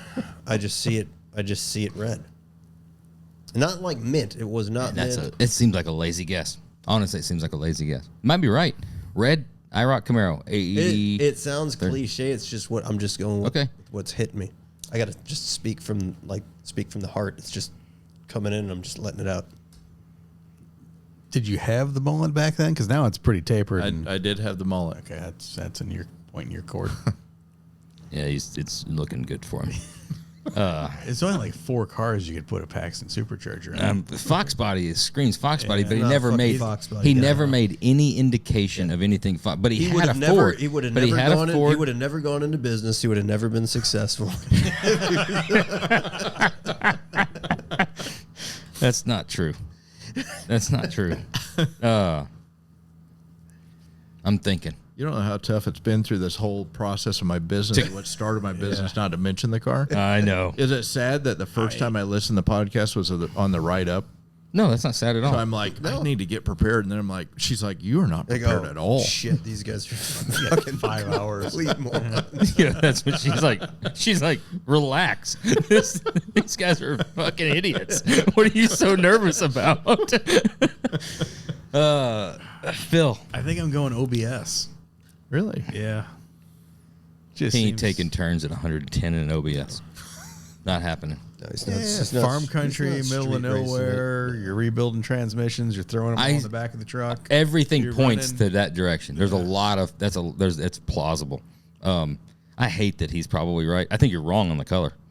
I think you're 100% wrong on the color. If it's a third gen, it's black. It could be blue. I'd say black. I think you're right now that I'm knowing what's in Mark's shop. Last few times we've been out there. All right. You're listen. Be creative. You're right. You're right. I want it to be a Fox Body. That's all. That's it. Well, that's our guesses. I conceded. 91 Camaro. What's the color? Black. Yes. Yeah. I mean, it's not what I necessarily wanted. Yeah. I mean, I remember, so Dad took me, 13 to 14 years old, 15. This is where he was supportive. I mean, he literally took me car shopping because he knew how crazy I was about cars. Took me to DuQuoin the first time. That was a mistake.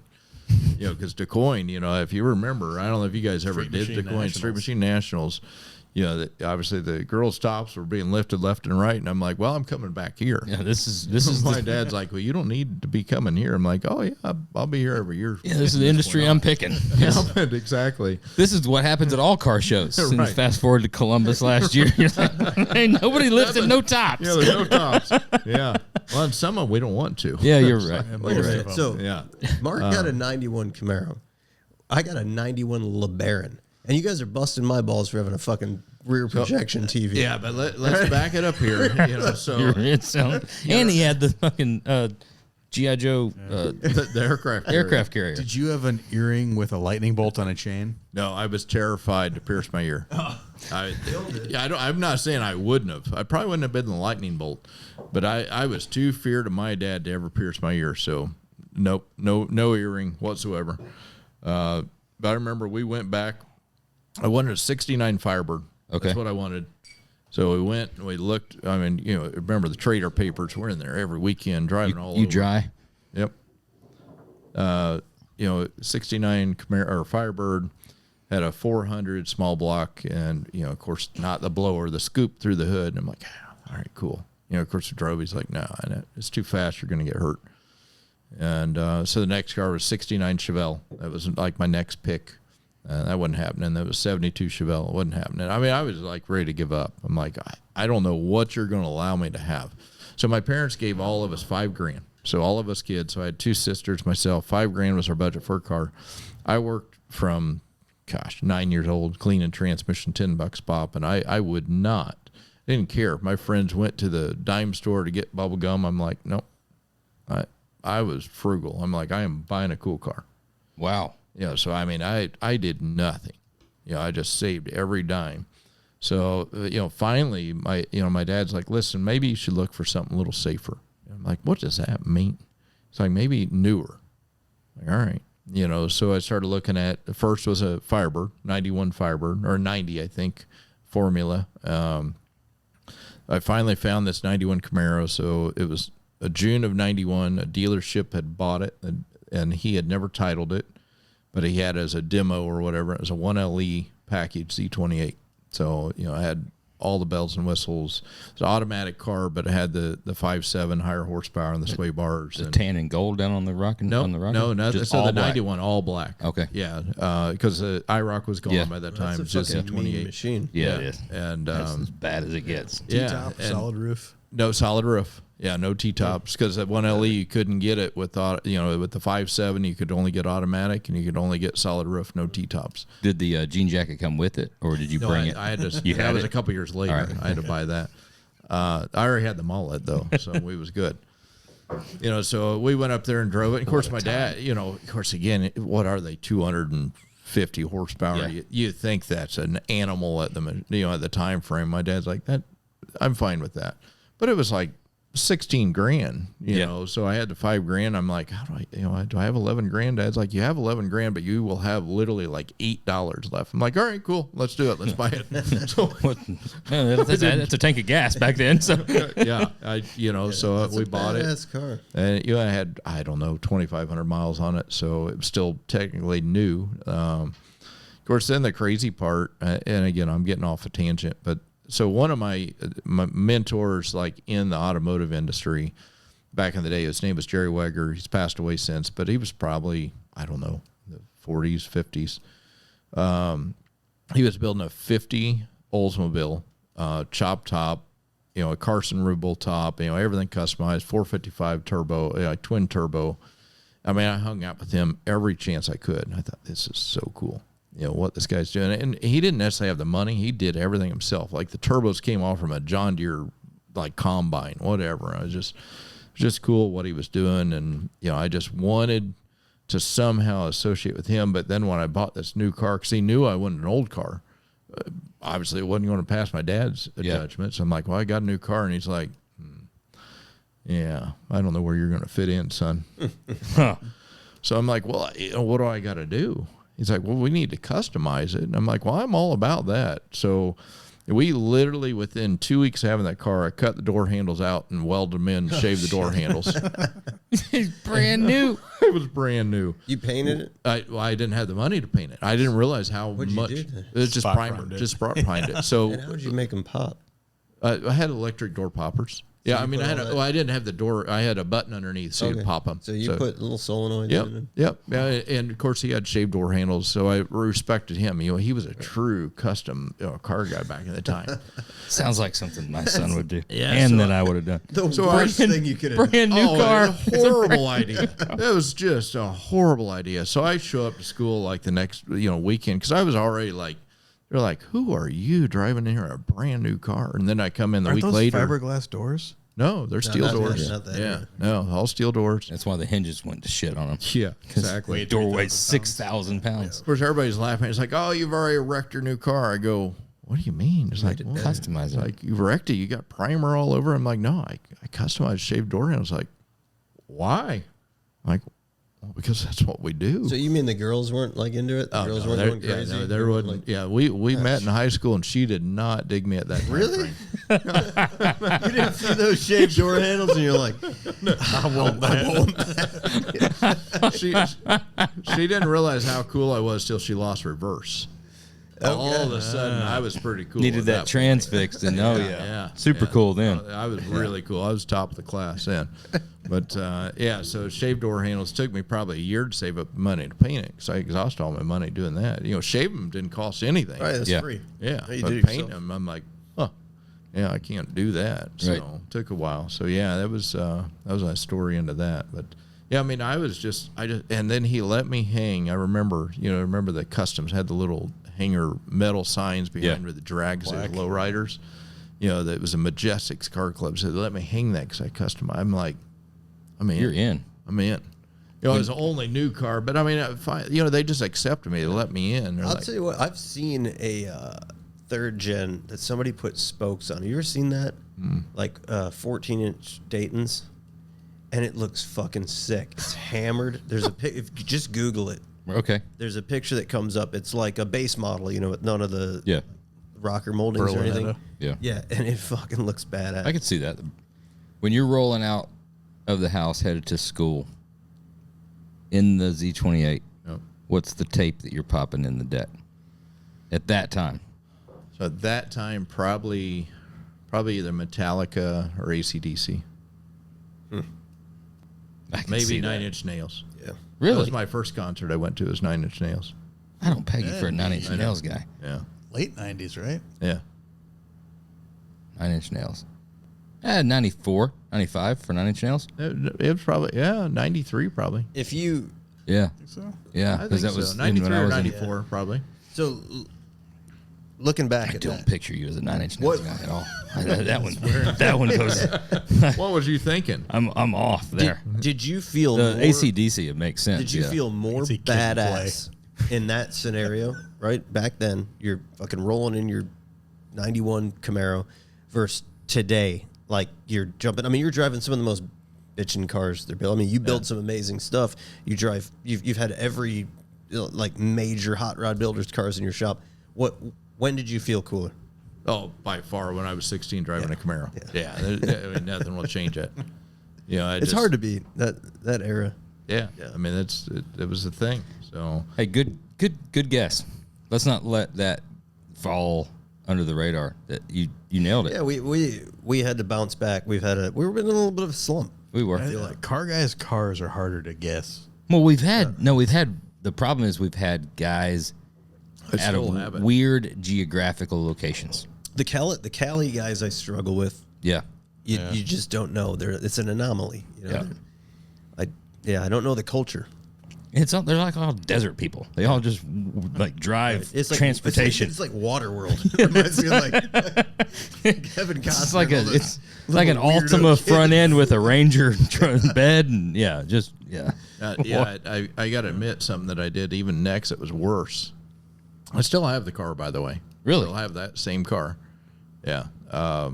Still got the shaved door handles. Yeah. How'd that metalwork hold up? Actually, pretty good. Yeah. I mean, but, because he was an old school guy that helped me. I mean, he knew how to do it. So you like butt welded it in. Oh, and yeah. Worked it and Everything was good. Yeah. Yeah. So, the next like custom phase, because I was like, it's not the car I wanted. I wanted a muscle car. I'm like, all right, at this point, I got to make it a custom. So, what was a craze back in the 90s was, you took 91 Cadillac DeVille taillights. Put in it. And I don't necessarily like telling the story, but yeah. So we turned them sideways. Oh, you're building full blown custom with the K. Yeah. So Gotcha. we literally took an OBS. I should have. Yes. So we took the plastic taillights out. We welded in all of the panel in the rear, and we radiused it to match all the 91 contour. So we actually put two of the 91 Cadillac DeVille taillights into it. Shit. Then what sucked is because this is how back my OCD goes on cars. I'm like, well, now this sucks because this is all radiused into the tail or into the license plate, and the tail panel, for the spoiler and the latch was all straight. Yeah. Well, we got to cut that up and make that all match. So we cut up and contoured all that, took the spoiler and actually contoured it and made it all work. I'm like, all right, and now we got something. It's still that way. It is now. You got only because I have to. In my mind, I'm like, okay, this was my history. Yeah, that's the way it was. Is it what I want to have? No. I almost want to put the plastic taillights back in, but it's like that's the history of the car. Buy another car now. Yeah, exactly. No, so here's what I'm thinking. Troy still owes you one. If you go way back to the beginning, right? You're right. To the beginning of this podcast, he's got to restore it. Troy fucking owes you one. Yeah. Give that fucker to Troy. At this stage in his career, he owes that to you to bring that thing back to life. We're calling it out right here. Yeah. Restore it to its original glory. Yes. Leave the tail light. Should have been. Okay, I got you. And fulfill. You got a sketchbook, I'm sure, of all the things you wanted to do. He's got to do those things that didn't get done either. Right. Either that or Bud's got to step up to the plate. Bud fucking, he took advantage of you. 41 transmissions. He owes you like $800,000. Yeah, this is an TV show. Yeah. No, we are bringing the car back hopefully next year. So it's got an LT4 10-speed in it now. Oh, so it's in the works. Yeah. Oh wow. Okay. Yeah. But I did leave, as much as I hated it, shaved door handles, the tail lights. But again, it's like, somebody's going to go, what the heck were you thinking? Because they're going to think I just did it. I'm like, no, that was done like in 92. Unfortunately, 93. I'm just going to let you know that this whole story is being deleted out of the podcast, and we're going to start the rumor that that's the new build that you just got finished. And you see, Mark just brought the kind of work that new Camaro he just brought out. He just finished it. Mark can build a transmission, but the metal work. You got to see the back end of these taillights. It's crazy. That's all right. I'm okay with it. This is such a great community. We all love each other. Super excited. Yeah, that's why it's funny. One of my guys worked for me. First show he came to, he met Moose, and we all know Moose. Moose, he just busted my balls, and he's like, the promo this weekend. He's telling people this, like, there's a free scatter shield with every transmission bought at Bowlers because it's going to blow up, so it'll protect you. Boy, it fired Chester up. Oh, puffed up. He's like, are you going to let him talk to you? Are you going to let him say that? I'm like, Chester, you got to understand. I said, that means I'm accepted. Yeah. He's like, what? I go, no, we're excited. If Moose is giving me a hard time and giving promos out like that, we've made it. Mm-hmm. He's like, well, I think he was putting you down. I go, yeah, that's a compliment. Yeah, that's exactly. He's like, are you sure? I'm like, yeah, I'm pretty sure. Of course, then I get people, I see, do I get a free scatter shield, really? And I'm like, yeah, I'll give you a free scatter shield. He had two of the best I've ever heard. He took a bottle of trans fluid and squirted on the side of Mark's trailer and then on a bunch of stickers. Because even Bowler's fucking trailer and stickers leak tranny fluid. Yeah. He sends me that He's picture. tough. I'm like, are you kidding me? Yeah. But like you said, if he walked by and went, hey, man. I'd be like, that'd be worse. Yeah, absolutely. Worse. Yeah. Yeah, so it was funny. So to introduce Chester, he just didn't know what to think. Now he knows. But I'm like, so once you are like in the clique, you're made fun of. Of course, he's like, well, where I came from, you're made fun of. That's not good. I'm like, No, we work hard to get made fun of. Right. Yeah. You don't understand how complex this industry is, right? It's a little backwards. Man. Right, It's a little yeah. backwards. So no, it was good. Yeah. Man, where are you going to be at next? SEMA? SEMA. Yeah. Yeah. Yeah. Unfortunately, we don't do a display. We just go out there, hang out, shake hands, kiss babies. You coming to the party? Did we you invited? get registered? Are we invited? Well, fuck you. I didn't know if we was cool enough to be there. Dude. If Moose can make fun of you, you can show up. All right, You're invited. All right, then we'll be there. Yeah. This will be before you debut that new Camaro, so you're invited right now. It doesn't have a road shop chassis. That's fine. Everybody makes mistakes. We can get it under there. One other thing I think we just kind of all blew over. Saw a little post on your Instagram in the last couple of days. That's a good call, Phil. I had it teed up earlier. Uh-oh. Yeah, Phil Scary. brought this Your little addition. I say little addition. sizable. Just not kind of mention that, float that out there. Yeah, sorry. Yeah, so we're excited. We're we built the current shop 2003, and of course learned the hard way how not to do it. So this time it took a little longer, but we're adding about Same business plan. Yeah, same business plan, but we're adding about 14,000 square feet to the shop, and Good for you. add Hell yeah, the man. CNC side of it and warehousing, and we're busting at the seams, so it's time. So, Congratulations, man. That's thank fucking you. awesome. I appreciate that. Yeah, Much deserved, man. You've been at it a long time. You're the best in the fucking Let's comment business. on this right now. Yeah. Who cares? No, hey, now that's a real comment. Yep, there it is right there. The ones that are like, "Oh, congratulations, great job," and like, "Yeah, you don't even know me." Now I'd be like, "The one that matters is right there." I was thinking it must be nice. Yep, there. Look, there it is. That's pretty cool. That's the first time we've done that. Let's see who claps back at that. We'll see who your loyal followers are. Yeah. We'll also see who listens, because there's gonna be people getting mad. Like, how could you say this about Mark? You guys are assholes. Dude, hell of a facility though. That is awesome. Yeah, I appreciate Awesome to see that growth. it. Yeah, You guys- it's exciting. More product lines you're coming up with. Yep. Obviously, the same stuff we've always been doing, but trying to expand that. Brought more and more, so as we learned, even like as tough as it is to say, as GM came out more, focused in this world, we lost some business. So it's like, okay, we got to develop more products, whether they're buying a transmission, what do they need accessory wise? We're always trying to come up with new things, new parts, new pieces for that. And there's Chester. And so we've always done the machining, but we're bringing more in house, and not that that's always a right answer. I've been back and forth on that. That sometimes you're like, because then the flexibility to do flexibility. stuff. I think the Prototype biggest things. thing I look at is for the prototyping. Sometimes it's better to outsource production, but prototyping is sometimes painful. So bringing more of that in Costs a fortune for the one-off. Yeah. So we're excited about it. Like I say, we're busting at the seams, and more than doubling the size. So we're excited about it. Yeah, it's been good. One of the things we didn't really talk about, and just thinking about it, because we're trying to figure out if we're gonna move it, is the dyno. So we always, everybody's always known transmission dyno, and obviously in the beginning days it was more, it could be electric motor, it could be a 4-cylinder. In fact, our first one was a 3.8 V6. And all it did was literally, you knew it at least shifted, and knew it didn't leak, and the pressures were good. And I'm like, we're sitting here saying, we do all this stuff, we need something better. So we've now got the newest, and we did a big block Ford, for a while, and then we blew it up. So we did an LT1 now, and the LT1 advantage, we can do the 10 speeds, we can do 8 speeds, we can do the 6 speeds, we can do all the data and torque management and spit the information out. And we got an eddy brake, so we can load it to 800 foot-pounds of torque. So, when I say, obviously real-world testing, you'll never beat.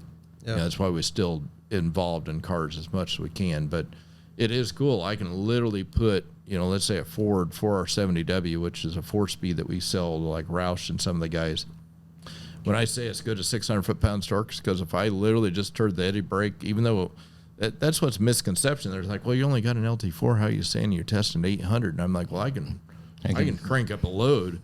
I can literally strip the shaft in half.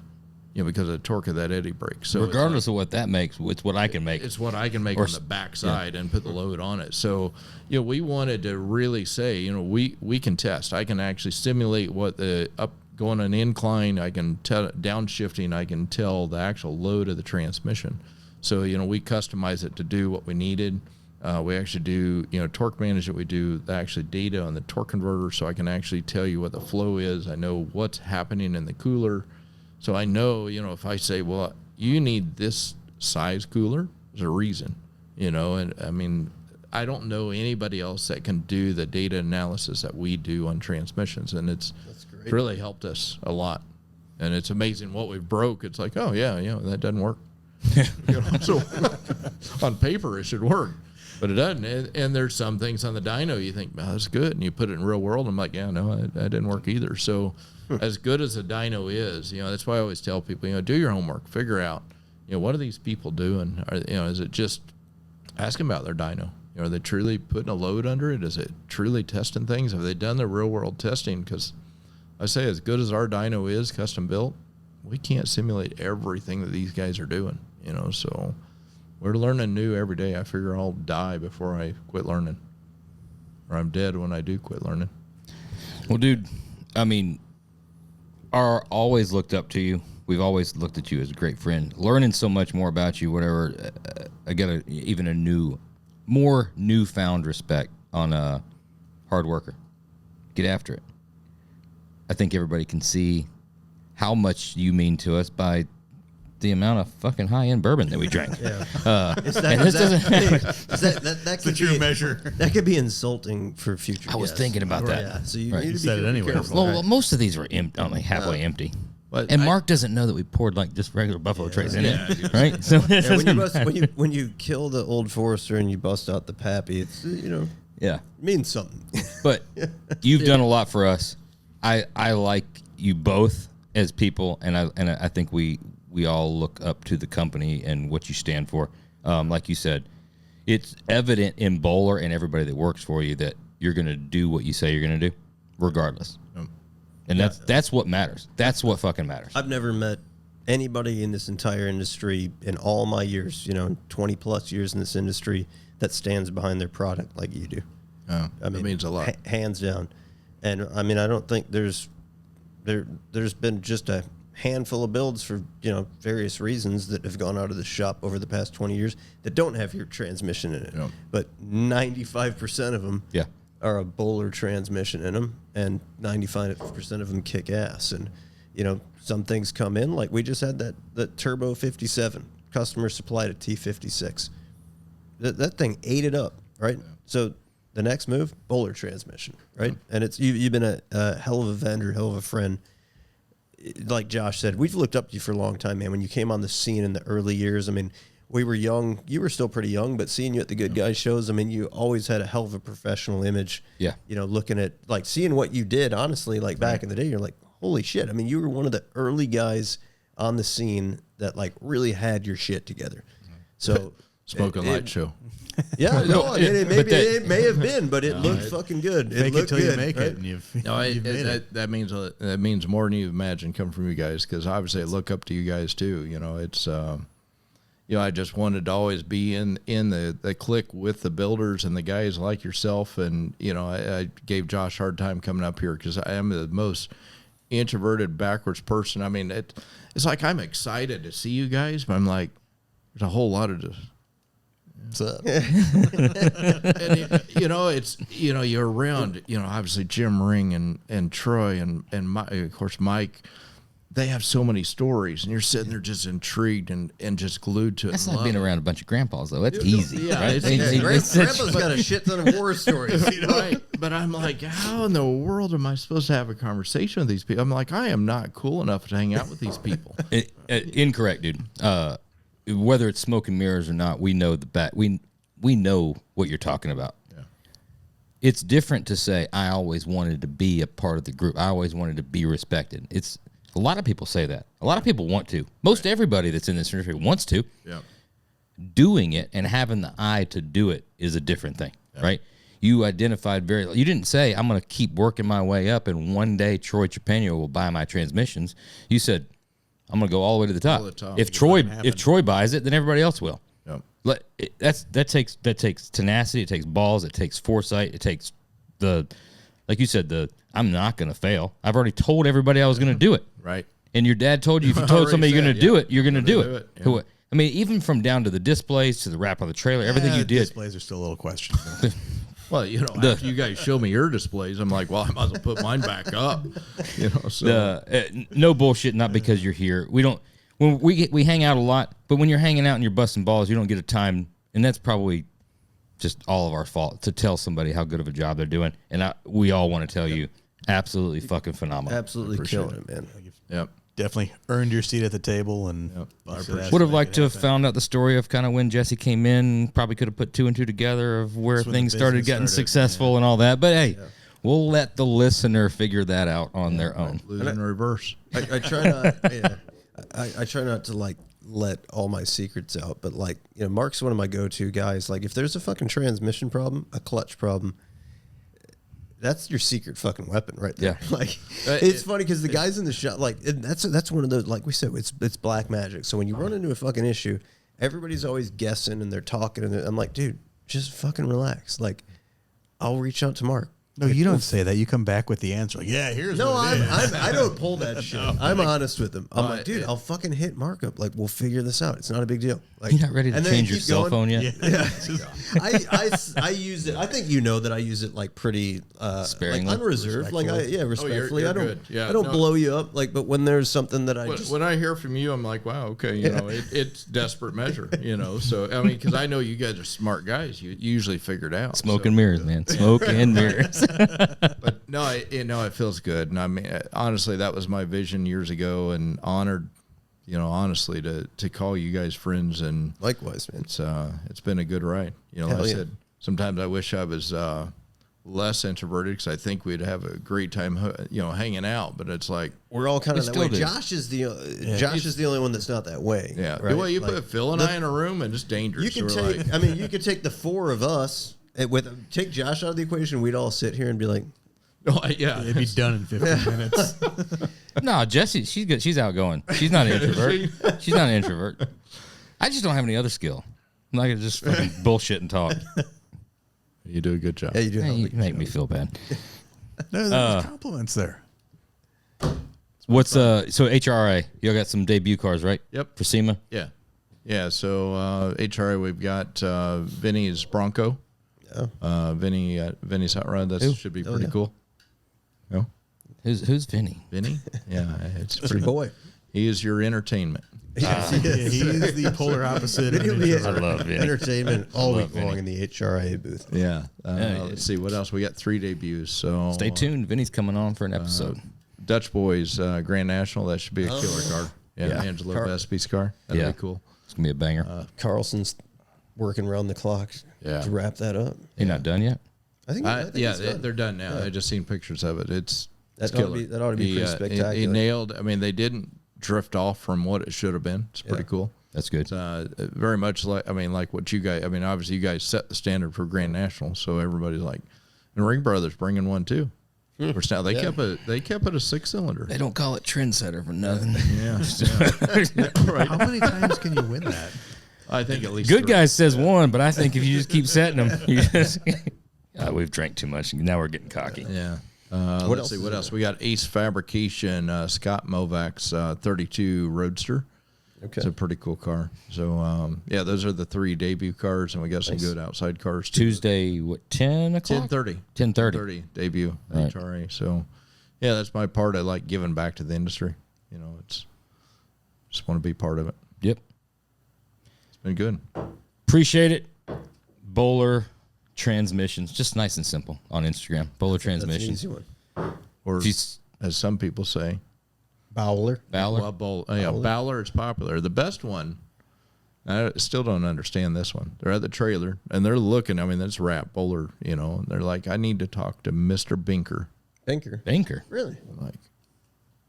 Well, who are you looking for? They're like, and he was getting frustrated. He goes, I want the owner of the company. He's pointing at Bowler. He goes, I want Mr. Binker. Sometimes knowing when to fire a customer's. I think that's I'm like, are we on Candid Camera? Yeah. But you can't read my name. You ain't able to read that invoice. I don't think we're going to be able to do it. Appreciate it, Mark. Seriously. Thanks for coming out. See you here in a few weeks. Yep. Hang out at SEMA. Yeah, I'm looking forward to hanging at SEMA. Been honored. Honored to be here. I appreciate it. Honor to have you, buddy. I can be less nervous now, right? Let's go ahead and Absolutely. this will probably be the last alcohol you need to drink, or maybe practice a little bit for the party. It's a warm up for SEMA. Save that liver for the party. It's gonna be a banger. See everybody again next week.